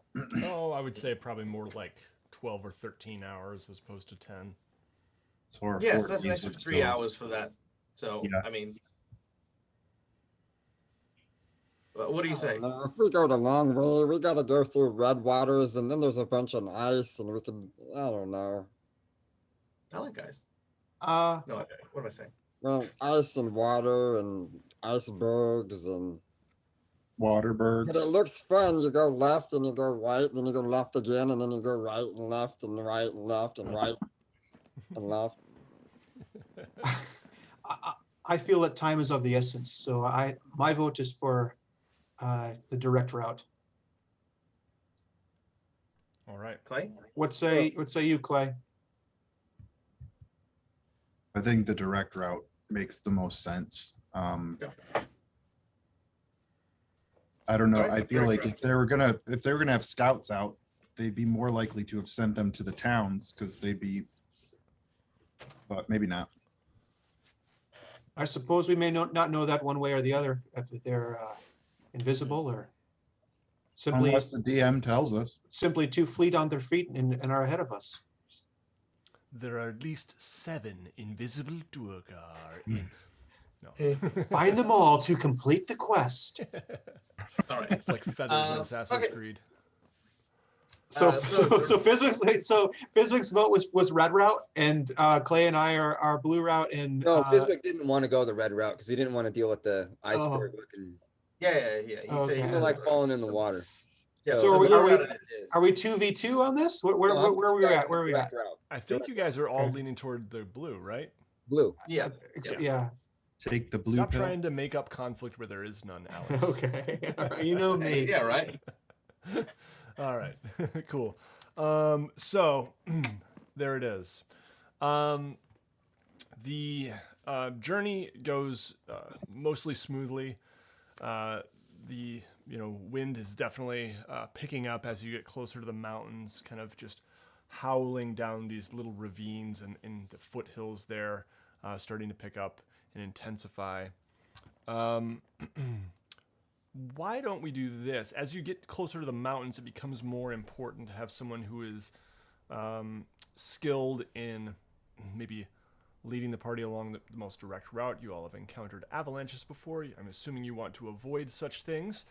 So I'd like you to select one person who will be your navigator. Plus And 2 I'll for have survival, them make so- a survival check and see how we do here as we approach the mountains. Who will that be? I'm a You plus nominate- 2. That's you, Clay?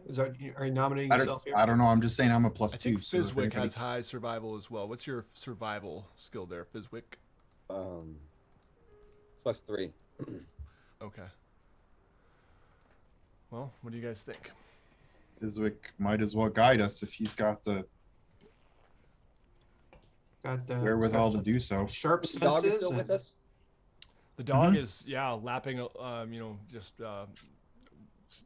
just big clumsy paws in the snow, happily traipsing along, trying to keep up. Very tired, but Throwing clumps of snow in the air and biting them for no apparent reason. exactly. He pets him on the head. He pets him on the head. God, man, it's like you're trying to be a voice actor, but like you don't get a retake for it. You gotta like my brain's and shifting who to talk like. Oh, hey, buddy. We gotta go up there. You find us a good way? The dog's gonna roll a survival check here. Oh, natural 1. No, Oh, kidding. no. He just rolls over and wants his belly scratched. I guess Fizwick proceeds to walk towards the direction. Okay. Yep. Very good. Fizwick, why don't you go ahead and the dog is, yes, very eager and happy and running up ahead and kind of looking back here and there. Go ahead and make your survival check there, Fizwick. 7. Ooh. Okay. Yeah, I mean, as soon as you approach the mountains, you're going to just encounter a little bit more difficulty in trying to keep the route straight. So a little extra time wasted here, but you avoid any perilous or dangerous situations at the very least. Just a little bit of kind of a circuitous roundabout way that's maybe not making as much progress as you would have. All right, I'm going to have you go ahead and make one more survival check here as another hour passes of mountain travel. 15. You make good time, and the wind is definitely howling here, but it remains clear, no snow, and you kind of are, you guys see Fizwick up ahead just scanning the slopes, looking at the way rocks are placed, the piles of snow and the way it's drifted, and fairly expertly helping you avoid any avalanches or rock slides or anything. And let's see here. You okay. Give me a moment.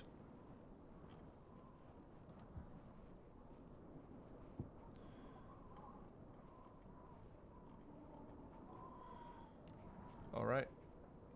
Beyond the snowy foothills, low-lying clouds obscure the icy peaks of the gargantuan mountains that form the spine of the world. Eventually, you get above the clouds, and you behold a sheer mountain wall rising up more than 100 feet before you. As you round a bend, you see this carved high on the wall. There are rows of arrow slits with lights burning behind them and clanking sounds issuing from them. A narrow staircase hewn from the rock along one side of the wall. And I think I have a picture here. There we go.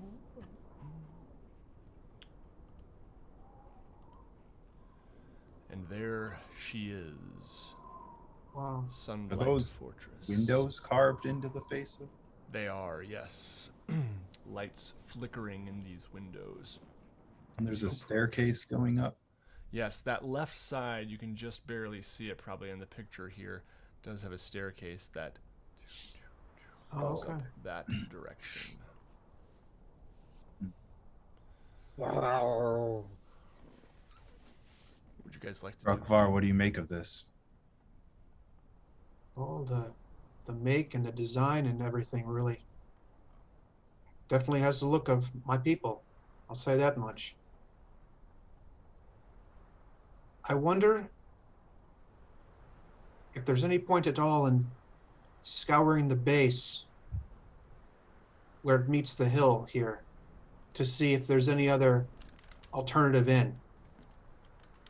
Going up that staircase, well, we'll simply be sitting ducks. If anyone so much as looks out a window.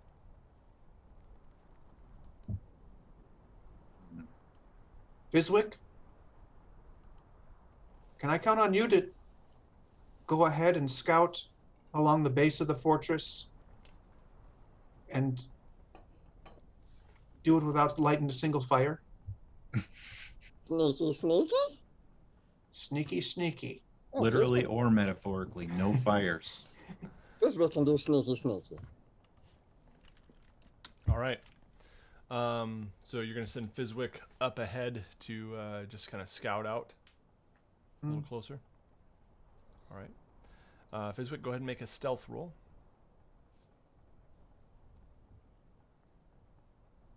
24. Yeah, I mean, you make it all the way up to the base here, and you see the staircase.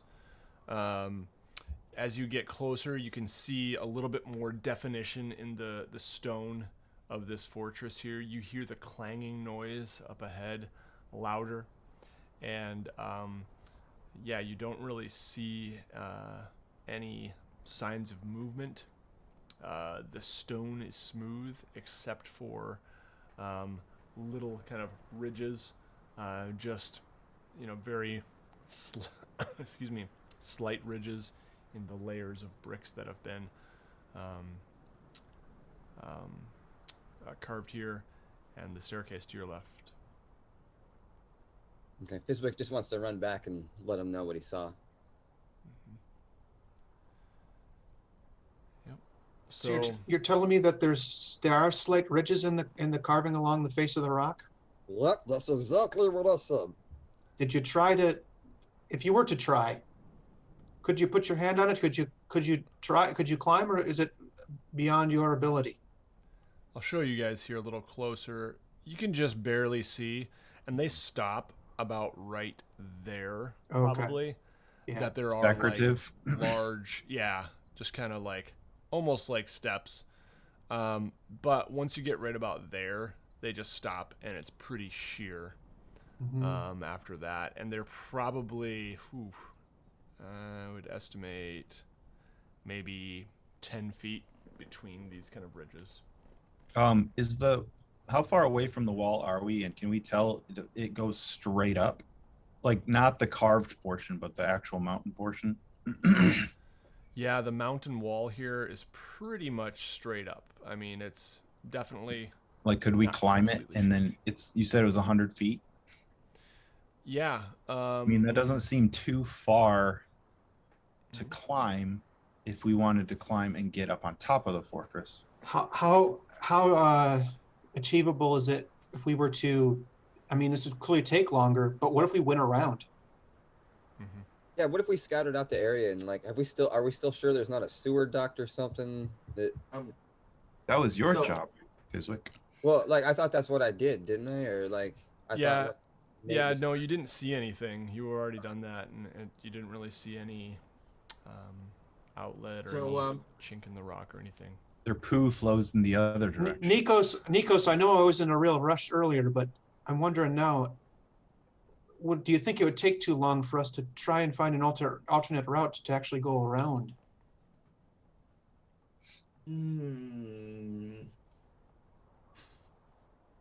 It's a whole Honestly, mountain. I think perhaps the idea of climbing is ridiculous in this weather and with the sheerness of the cliff face.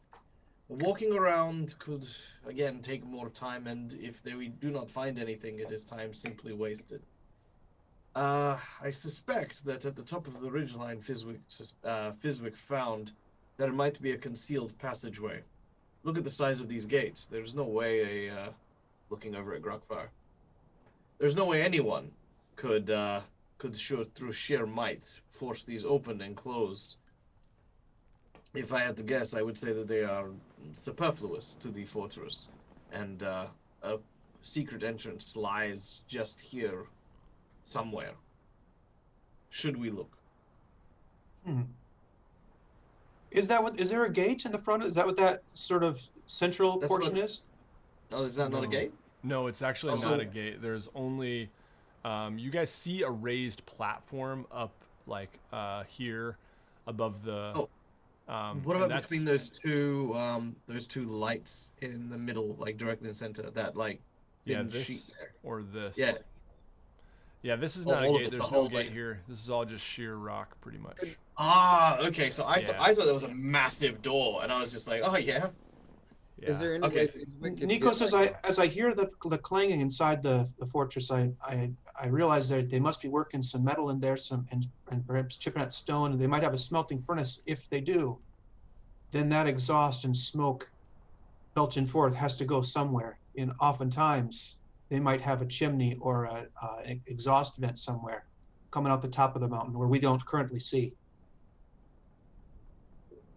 I am not climbing through soot and grime and an exhaust to get into this place. In that case, let's take those stairs. Let's be quiet and careful. From this way forward, hand signals only, no words. I start connecting everyone telepathically. Mhm. Are you Fizwick sure? starts going like this. I roll my eyes and I walk forward. Just like it's almost like we haven't been working together for the same few months, like telepathically. It's like he doesn't communicate in words. He just communicates in just this groan as he. Well, I'll climb up the stairs. The little ridges.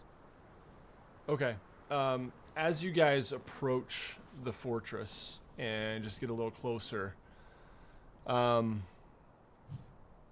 see here. From high above the fortress comes a loud grinding noise. Scraping of metal against stone and metal against metal. Large sheets of ice crack, and you see these sheets of ice sliding down, some of them plummeting dangerously close to you. Suddenly, great doors of ice, previously hidden under snow, now stand open more than 300 feet above you. And from between them flies a huge dragon that is apparently made of dark ice. Its eyes glow with a bright golden light as it lets out a terrible roar, almost mechanical sounding in nature. It hurls itself into the air and glides away from the fortress, and then turns and heads in the direction of 10 towns. That's it, guys. We lost. We're done. I'm moving somewhere else. What would you guys like to do? Well, I have a Sirenscape button I'd like to push. I don't know if I don't know what it'll do though. It's one of those situations. Yeah, no. So it's called. Is it labeled the W screen? No, it's called difficult decision, and then there's a little black thing which I can now see is a dragon. I'm gonna push a it. difficult decision. Yeah, let's hear it. All right, here we go.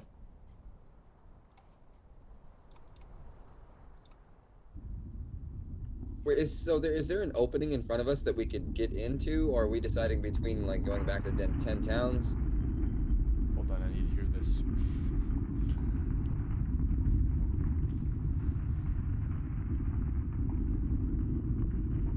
Really I think slow this is the door. stone opening.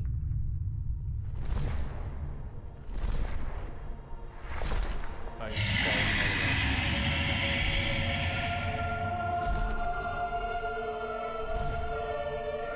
The Dorgar have acquired, guys. They do. There's these tiny little Duragar.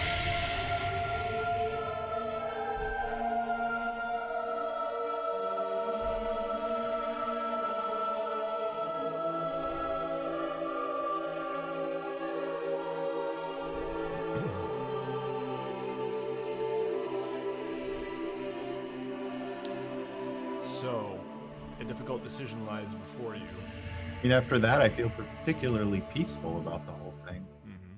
I know. Why should In we my work? head, I think towards Nikos. Is there any way to send a message? Is there any arcane method you might have available to you? A sending spell? Something? We've got to get this information to Elias.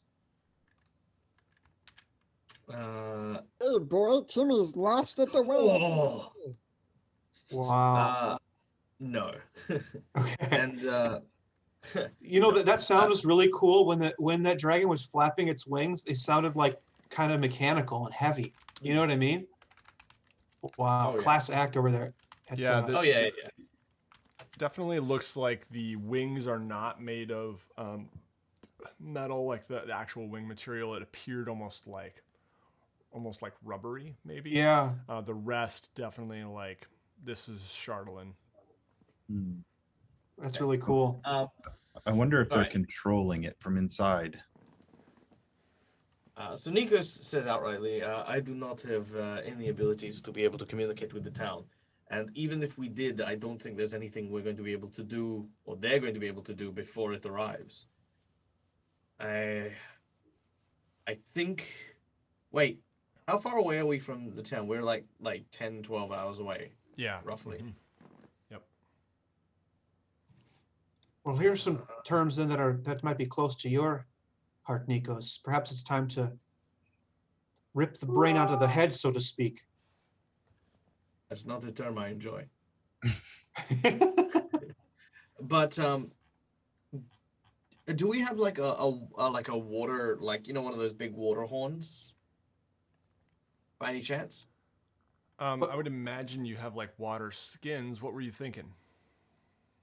I was thinking about using one of my high-level spells to create a blast to destroy it, but convert the damage to sonic so I can amplify it and then have it echo from here as loudly as I can, hopefully carrying far enough with the resonance of the horn, the valley that we're in, that at the very least, like, the towns will be able to hear it from here.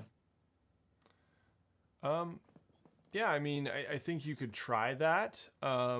There's probably a chance that it could cause an avalanche, given the snow around you. Or get a lot of unwanted attention.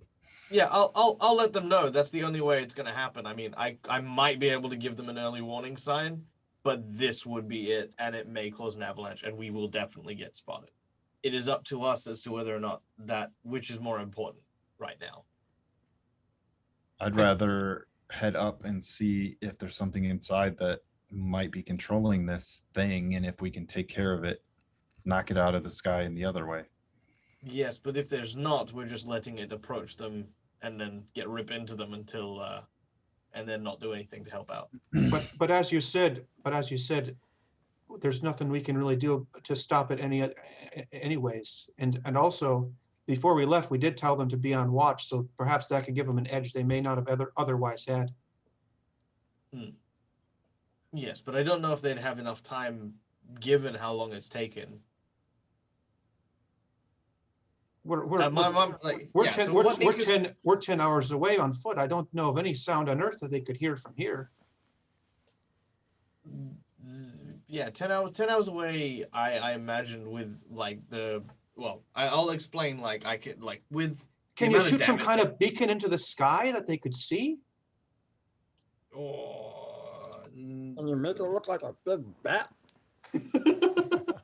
No. Trapman symbol. Well, we're approximately 15 miles away from the nearest town. It's so Michael, you're saying it would be like a beacon, but instead of the bat symbol, it'd be like an open bear trap. That's the symbol that they would see in the sky. Yeah, that'd be pretty cool.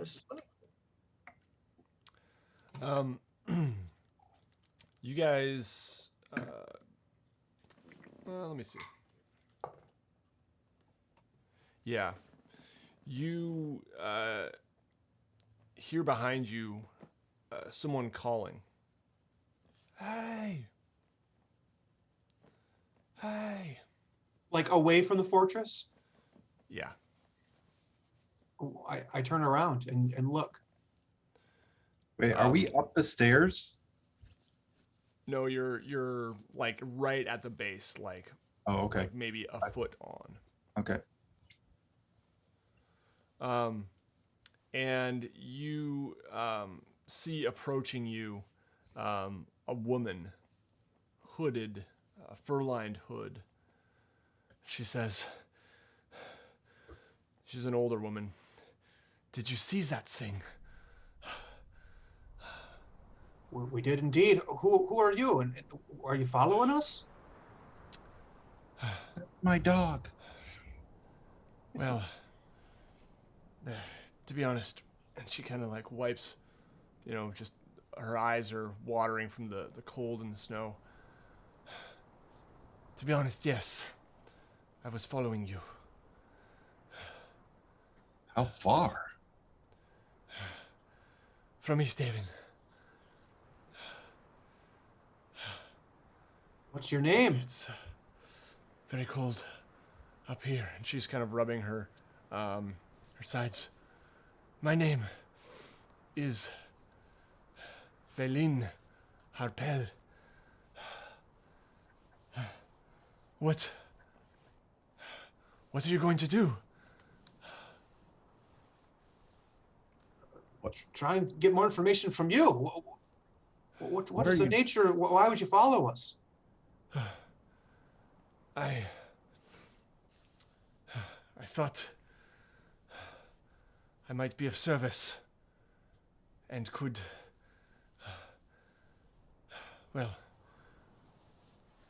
help you out. Insight check? Yeah, go ahead. not to be. I feel kind of rude at this, but not to be rude. I just want to kind of get my bearings here. 17. Big dragon flies out of the fortress, heading towards the town. We're in the front gate. An old lady has wandered up to us, sneaking up on us until she's literally there, and gone, "Did you see that? What are you know?" And now we're having a conversation at the gates of the Duragar fortress, from whence this thing happened. We're just chatting very casually, like, "Hey, so what are you doing here? What brings you to this place, a part of the spine of the world, outside this Feel like- aforementioned secret Duragar hideout?" I feel like Instead of doing that, Nikos is going to go climb those stairs because Clay was right. It is too far away to call. It's the only thing we can possibly do. So as much as these guys are conversing, Nikos is running because there is now urgency. The dragon is upon them, and Nikos feels no need to talk to this random old woman. This is like the end of. I hate the Rise of players that do that Skywalker. though. Like as a GM, I hate it when players are like, "Here's an NPC. This is so interesting. There's some really cool stuff." And me, the player, I'm like, "Oh man, I'm so in." Yeah. But oh my god, that dragon just flew out. I mean, this is not the time to talk to some old lady. I say I respond to Nikos' running away like that, and I speak into his mind with using the connection that he's forced, and say, if you're going to run, make sure to run quietly. Then I want to turn back around and I want to say to. I rolled a 17 for insight, Nate. Okay. Yeah, I mean, you get the feeling that when she says she wants to help you, like, she's probably holding something back. But, yeah. Where's the dog? The dog is by your side. Okay. Now shaped like an old lady?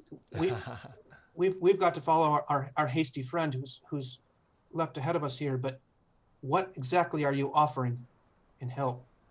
Well, I'm willing to accompany you into the fortress if you wish.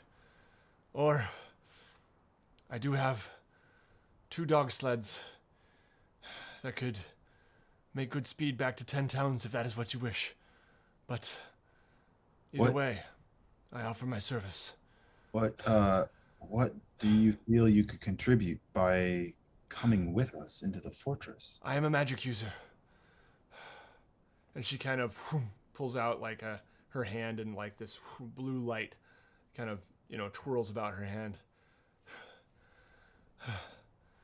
An exhausted one, but I had to leave my sleds about half a mile back, so I'm a bit tired.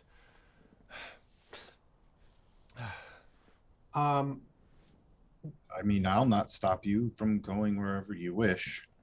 But perhaps your time is best used jumping back on that sled and heading back to town. Perhaps. You mean like warn them? Yes, certainly, if you think you can.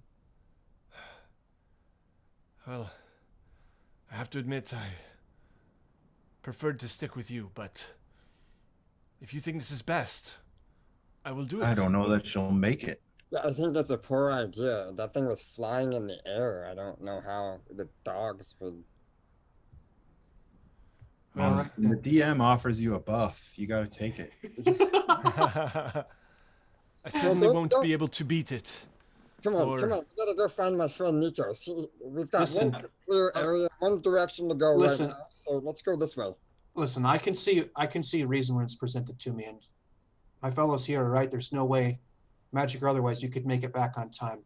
Listen, if you look ahead there, my friend Nikos is already 10 flights up. Four we best steps up. we best hurry behind him. Come along. If this is what you desire, yes, I will come along. And she kind of, marches right behind you guys. Okay. She along the way does say, and you guys see like an owl, by the way, kind of flying up ahead, a white owl, and it lands on her shoulder, and she says, "It is, just so you know, it is still many hours to 10 towns on dog sled, but I could move more quickly than you did, and I may still be able to warn some of the towns. Certainly will not beat that creature, that monstrosity, but it would not be too late for all of them. Yet, perhaps there is some key to stopping the dragon within, and I am willing to accompany you then." Well, now I'm just confused. Yeah, I think go think do that is. Go ahead, Fizwick. Go do that. No, listen. We talked to the speaker before we speaker of the town before we left, and he made it clear they knew that there was a possibility that a flying monstrosity could come. They made it clear that he was going to be gathering the other towns to work together. There's almost no sense in sending someone back now, because what information could you possibly give them? I say you follow us, and now Nikos is well up 20 flights, and if we're going to catch up with him, we've got to go now. Yes. I'm just picturing Nikos just bounding full blast. Oh yeah. I am. understand. At this point, I feel like stealth is not Nico's priority. As he's running up the snow. What did she You know, say he's her name imagining was the again? Durgar is sitting there with champagne, like, "Way!" You know? All right. So What did she say her name was again? Velin Harpel. Berlin. I will put it in the chat here. Nikos gets to the top. He's like, yeah. All right, I'm ready to go up there. You guys gonna come with me? I thought we were already climbing. Okay, Yep. good. All Good, right. good, good. Well then, give me a moment here. We will open up to that chapter. Very good. All right.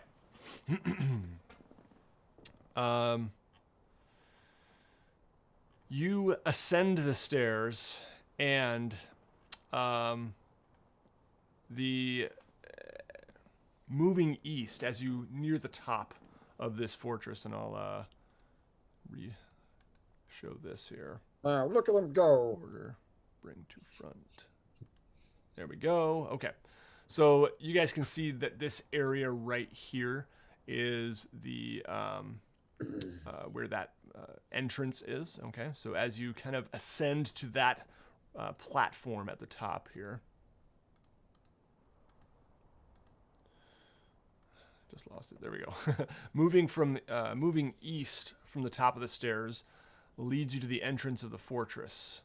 A 10-foot high double door of featureless stone. An arrow slit facing in your direction guards the approach. What would you guys like to do? How So far there away is from it are we? Oh, sorry. So there is a door between these two arrow slits. Yes. Or there's an arrow slit in the door. An arrow slit facing your direction. Yeah, so an arrow slit in the door. Yep. How far away from the door are we? I would say if you're on this platform, you're probably a good 20 feet away from the door. Cool. I misty step to the other side of the door. Okay. As I transform into this thin, misty white fog that then just sort of into the arrow slot and then appears on the other side. Okay, so let's see here. I didn't know Misty Step could let you go through like walls and doors. As long as I can see the location, I can get through. Okay, so yeah, I mean you can see through the arrow slit, so that would work then. Let's see here. Beyond. Oh, and can I have sorry? Sorry, could I have cast Mage Armor on Root? Sure. Yep. Sweet. And let me get an actual map of this. So if you guys want to head over to Owlbear Rodeo, we'll do that thing here. Do we were we close enough to see Nikos do that, or was it were we? I mean, like, we might not even know what he did, right? Yeah. I mean, you've probably never observed him using Misty Steps, so you probably saw this like through the arrow slit, maybe this wisp of movement. What do you think, Okay. Michael? Yeah, I mean, given the base of the conversation, Nikos's moving speed without obviously recklessly sliding up and down icy steps, yeah, they probably come in just as they see this mist sort of invade the arrow slit. Mm-hmm. But they wouldn't know where Nikos is. All right. How high off the ground is the arrow slit? Oh, excuse me. So, no problem. So, This is a I really was boring wrong, guys. adventure. The arrow slit is actually, according to the map, right here. I don't know if you guys can see. Oh, I see. Yeah, Right, I see right it. there. I was Uh-huh. wrong about that. Oh. But no, let's just go with it that there's one in the same room as the door, because I already said that and you already did that and I like it. Okay. So there's another arrow slit in the door. There we go. Okay, yep. And how high off the ground is the arrow slit? It's probably a good 2 feet off the ground and probably about 6 feet high total. So Okay. about 4 feet and very narrow. Can we see through it at all? Let's see here. Yes. Do we see anyone Um, manning the arrow slit? Duragaring the arrow slit? let's just see here. Well, I mean, given that I'm already there. So what- there's a what do you narrow guys- portcullis. Yeah, so Michael, you're in this room now.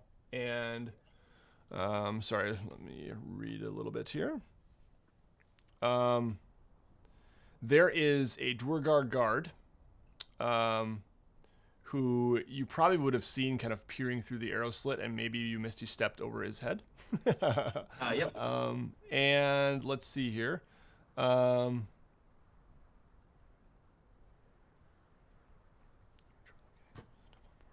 There is a portcullis as in addition to the double doors. There is a metal portcullis. It does not cover the arrow slit, and sorry, just a moment here. I can't find my cursor. There we go. I have 3 monitors. Sometimes I lose my cursor.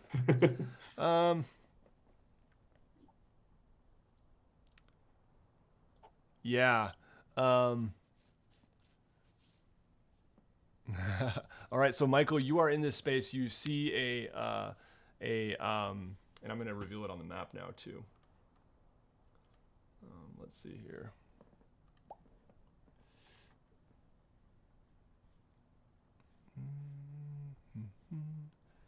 Get my bearings here. Sorry, guys. It's okay. All right.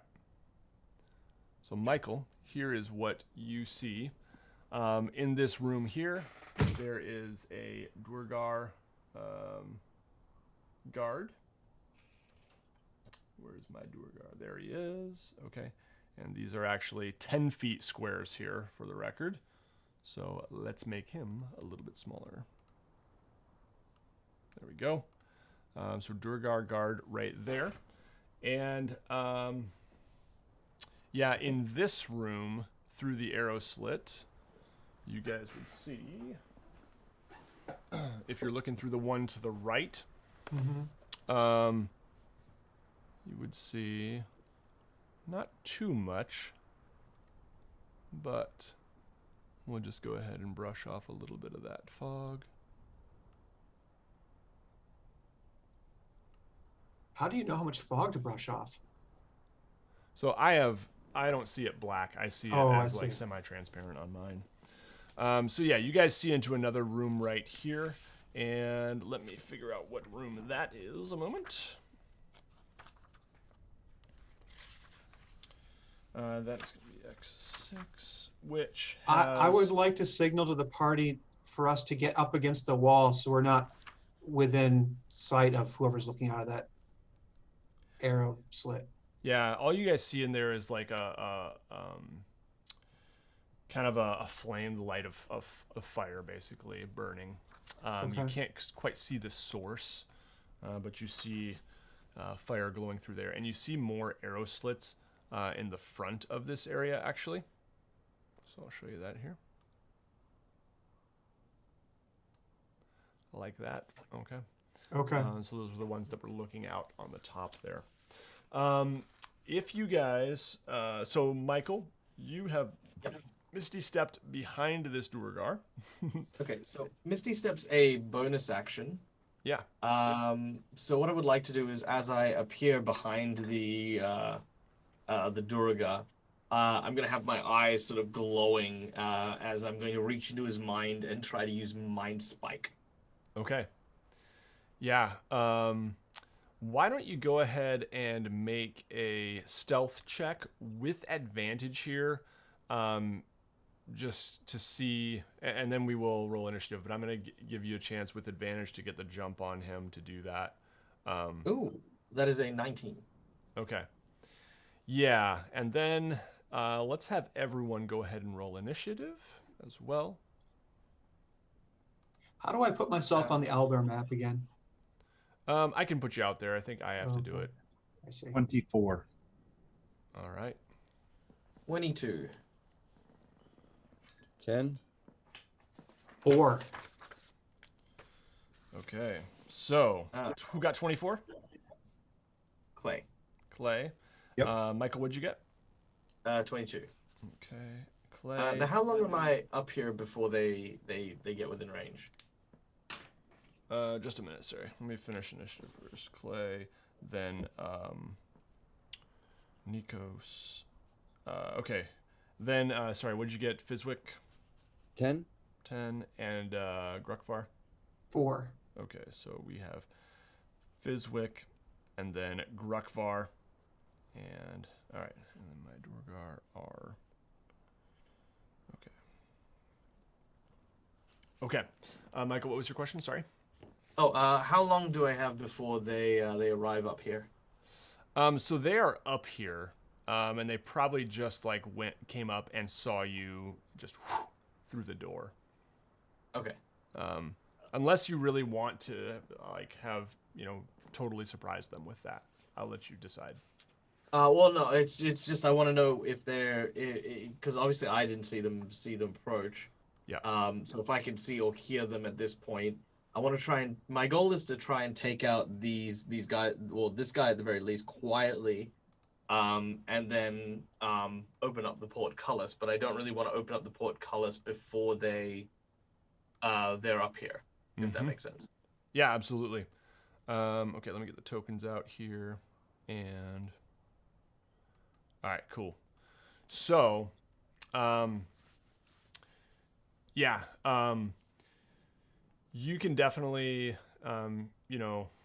decide, I guess, when they would have arrived in this whole process and what you would like to do. That's okay with me. Well, it'd just be however long it'd just be whatever time they took for the conversation. That's all. I mean, like Nikos wasn't trying, like I said, to be there before everything. Like he wasn't sprinting with reckless abandon. Right. So, Is the mystery lady in initiative as well? Yep, she is here with you as well. Yep. Okay. All right. So, Michael, you do get the jump on this guy. So I'm gonna go ahead and say you can act first here with that mind spike if you'd like to. all right. He'll need to make a wisdom check. Okay. Ooh, he rolled a 19, so that's probably going to be at least an 18 if I remember correctly. Okay, so yeah, what happens if he makes his save? If he makes a save, it's half damage. But I then don't get to on a failed save, I know his target location until my spell ends. It's concentration. So yeah, and then I can while I have this knowledge, target cannot become hidden from you, even if invisible. Ooh. Nice. Okay. Yeah, nice. Right. So He made the save, so go ahead and roll the damage. All right, so that's 11 damage after halving, with a glorious 877. Okay. 11 damage. Nice. Okay. So he kind of turns around in shock as he feels this and looks everywhere and sees you behind him now and says, "Ah, stop! I can help you." And he kind of crumples to the ground, grabbing his head in pain. I will whisper quietly. Well, I'll talk in a low volume. Then you had better speak quickly. There is a group of us who are trying to overthrow Zardarak. If you allow, we can aid you in getting to him. And why should I believe you? He drops his war pick and loosens his crossbow and says, "I am at your mercy." And he falls to his knees. "I can do you no harm now." Nikos will instruct him to open the gate. He opens the gate, and the doors slide open, and the portcullis goes up. As that's happening, I speak into Nikos' mind and say, "Is this your doing? The doors are opening out here." Nikos will walk out, or will sort of get into the entrance view. Okay. Yes, and I have found us a potential ally. For now. Please, I am loyal to Grandolpha Musgart. She is one of Zardarak's rivals. Do I recognize this Duergar? No, you don't. Okay. He looks a little bit confused when he sees you, Rukvar. I put out my hand and I say, "One traitor meets another. Good to meet you, my friend." Yes, I suppose. He kind of eyes you with suspicion, but continues. He says, there's a group of us, hope that Grandolpha can be our queen. Zardarak, he's lost his mind. He has gone mad. We will aid you in getting to him, or at least maybe creating a situation in which he can be killed by some of our group. How many in your group? There are only a few, but we Duergar are spread out throughout 10 towns, so there are not too many of Zardarak's forces here either. How will we know which Duergar is on our side and which ones aren't? Is there some kind of sign or symbol that you have amongst yourselves? Well, Secret handshake. you will have to keep me by your side. I see. I can help. Grokvar, do we have him lead the way? Can I do an insight check on this guy? Yeah, you absolutely can. Nikos will say, sorry, to the north, are those passageways? Yep. Just a minute, I'm putting the name of the Duergar rival here in the chat. Her name is Grandolpha Musgart. There we go. I rolled a 19. Okay, 19 on your insight check. Yeah. Yeah, I mean, you get the impression that this guy is probably telling the truth. And you would know as well, Grokvar, that these kind of, rivalries within the Duergar, they're quite common. There's a lot of backstabbing, to be quite honest, You can see beyond this area, and I'm going to reveal that if that's what you're asking, Michael. Yes, and Nikos is going to look at Fizwick and just sort of gesture for him to come along. Fizwick goes in, walks in. Yeah, you guys can go ahead and move your tokens there if you're on Owlbear Rodeo. He kind of begins to tell you, Gandolfa is here because Zardarok is trying to court her, but many of us see Zardarok's madness, and whereas she may have been open to that at one point, no longer. We must get rid of him. He has grown irrational, killing many of us in his paranoia. Something is not right in his mind. Zardarak and I go way back. I've seen him do that sort of thing before. It sounds like standard behavior for him. Is there anything else that's even more out of the ordinary than simply being suspicious and murderous? How do you know this Rondolfa is in fact a better option, so to speak? I have served her for many years, and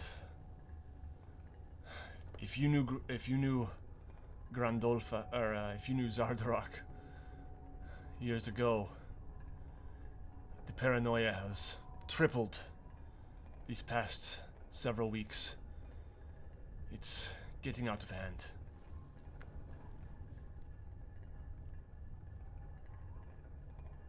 Well, he'll kill his own blood, so we'll have to be extra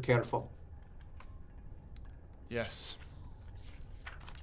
Meanwhile, Nikos has already rushed ahead. He quickly closes the portcullis and the gates. He says, I don't want to arouse too much suspicion. Some have likely already heard the opening and are wondering what's going on.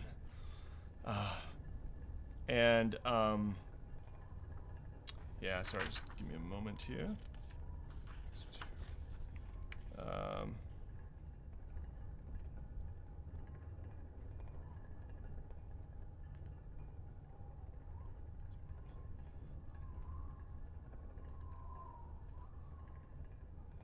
Yeah, you hear some Durgar speaking in their tongue, just in the distance. What's going on?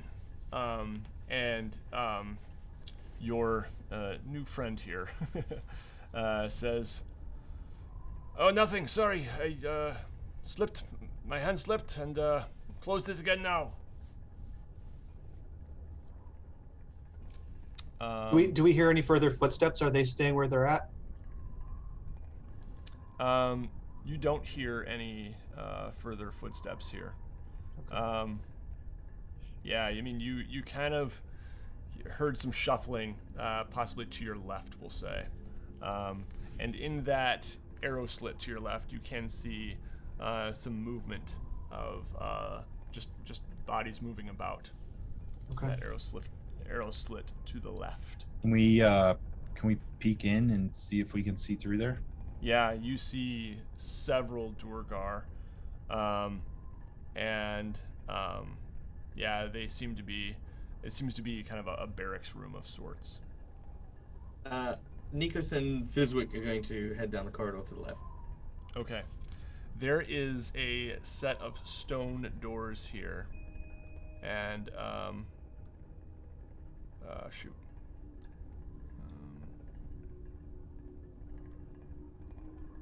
There we go. So yeah, a set of stone doors right there. That leads to that barracks area.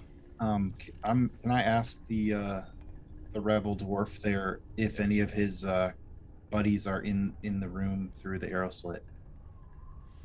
No, I don't think any of them would be on the other side. Then can I ask? Nikos will open the door. Can I ask the wizard lady if she knows of any way to light that room up through the arrow slit? She says, Yes. What do you mean? Light mean- it up. Destroy them all. Send something in there to end them en masse. I could perhaps send some magic missiles, but no. I do not have anything that would light them all up like that. It would definitely draw their attention, don't you think, Clay? Well, unless it does them all in, and But if it fails, then we're stuck behind this a possible gate over here, and they're running off to get their colleagues. true. You guys see down the hallway here as well, quite a ways, if you're in that corridor. So let me open some of that up for you. You see a door or a passageway, at the very least, right here, and a passageway right here. Yep. And you can hear kind of, voices in those directions as well. He says, this guy, and he says, my name is Bruvo. It is dangerous, no matter which way you go. Stealth will be needed, most certainly.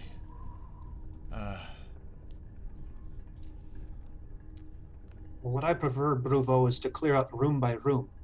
What say you to that idea? He says, yes, perhaps that would be best. Or is there a If you way that could- we can get through by sneaking and not even raising my water pickup? It will be difficult, but I think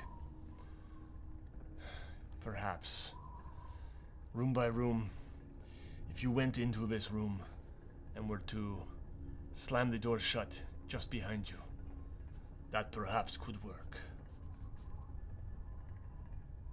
So during this conversation, that's precisely what Nico wanted to do with Fizwick when we turned left. Was when those guys called out and sort of went to look at the arrow slit, kind of around that time, going in and closing the door and having him and Fizwick in that barricade area, Okay. if that's all right. Yeah. So you're going to, okay, so say again, you're going to just push the doors So- open and... Yeah. So my goal is I'm gonna go in, bring Fizwick in, and then if Fizwick follows, of course, and then close the door behind. behind you and Fizwick? Just for volume. Okay. Yeah. So you and Fizwick, I'll warn you, you saw several Duergar in this room through the arrow slit. Define several. More than 5, we'll say. That's all right. Yeah. That'd be Okay. okay. So Clay you and says- Fizwick are entering the room. Clay whispers over to Grukvar. Our purple-skinned friend seems to have an idea of his own. Oh, this would have been during the conversation with what was his name again? Sorry. Bruvo, B-R-U-V-O. Do- Nikos, do we still have a telepathic link with you? Yeah. Okay. So you've told us what you're going to do, or you're just going to do it? I've told Fizwick to come with me, which Okay. everyone would have heard. Yeah. and Okay. Then, and then headed in that direction. Okay. Okay. So you guys push your way into this room and are greeted. Let me just see. I really got to resize everything here. This is a pain. But anyway, we'll just say that you are greeted by several Duergar who angrily cry out. And yeah, we're just going to say, I'll just put them out here and resize them later. 2, 3, 4, 5, 6. This one's on the loo. Fizwick looks around and he says, Oh shit! I'm too old for this. I'm getting too old for this. And they cry out, and everyone go ahead and roll initiative. And we're probably going to leave it I'm just going to write down the initiative order, and we're going to leave it here. Okay. So we can jump right in next time. 9. Initiative of 20. Oh, that's such a perfect. If that was a movie, just end it right on. Oh shit! Exactly. Yeah, it's like it's like the JoJo intro thing with like to be continued, like with the 80s soundtrack. Yes, perfect. All right, Fizwick, what'd you get? 8. 8. Grukvar. 15. All right. Nikos. 20. And Clay. 9. Okay. Fizwick, what'd you get again? 8. 8. Okay, so yes. Clay will be right there, and my Dwargar rolled abysmally low. So you are locked now in combat with several Dwargar, and we are going to end it right there and resume with a big ol' fun brawl next time. I can't wait. Oh yeah. This infiltration mission here is certainly going to be action-packed, so everyone make sure you tune in next time as we see what happens here. A Chardalyn dragon has flown off in the direction of 10 towns, and our adventurers are intent on continuing to penetrate this fortress to see if they can do anything to stop it from here, perhaps, or what they can discover here. So, thank you guys so much for a great session. That was awesome. And thank you, everyone, for tuning in. Any final words before we sign off here, guys? No, just thank you you guys guys are for awesome. running the game. And Yeah. Yeah, very cool. We'll have to talk amongst ourselves, gentlemen, about a name for the new pooch. And so feel free to brainstorm on that. And I'll let you guys decide too what kind of dog it is or what it looks like. But it has to be mangy, okay? It can clean up nice and everything, but okay. Anyway, very good. Again, thanks to everyone in the chat for hanging out, being cool, and just tuning in with great ideas and theories and all the fun and tomfoolery that accompanies our games. So we appreciate it. And make sure you check out our sponsor once again, Hero Forge. There's a link in the video description. And go order yourself some nice dice from Darksea Workshop. Dang it. And go subscribe to Dead Aussie Gamer too while you're at it. All right. That notification bell. And all that. Oh yeah, and don't forget that patrons get access to weekly live map drawing streams on WASD 20 and campaign diaries for this very campaign. So if you want to get a little behind the scenes, Nate talking about the campaign, doing some reflection and some planning and looking ahead, definitely snag that over on patreon.com/WASD20. All right, we will see everyone again in 2 weeks' time. Have a great evening. Bye, everyone. Bye.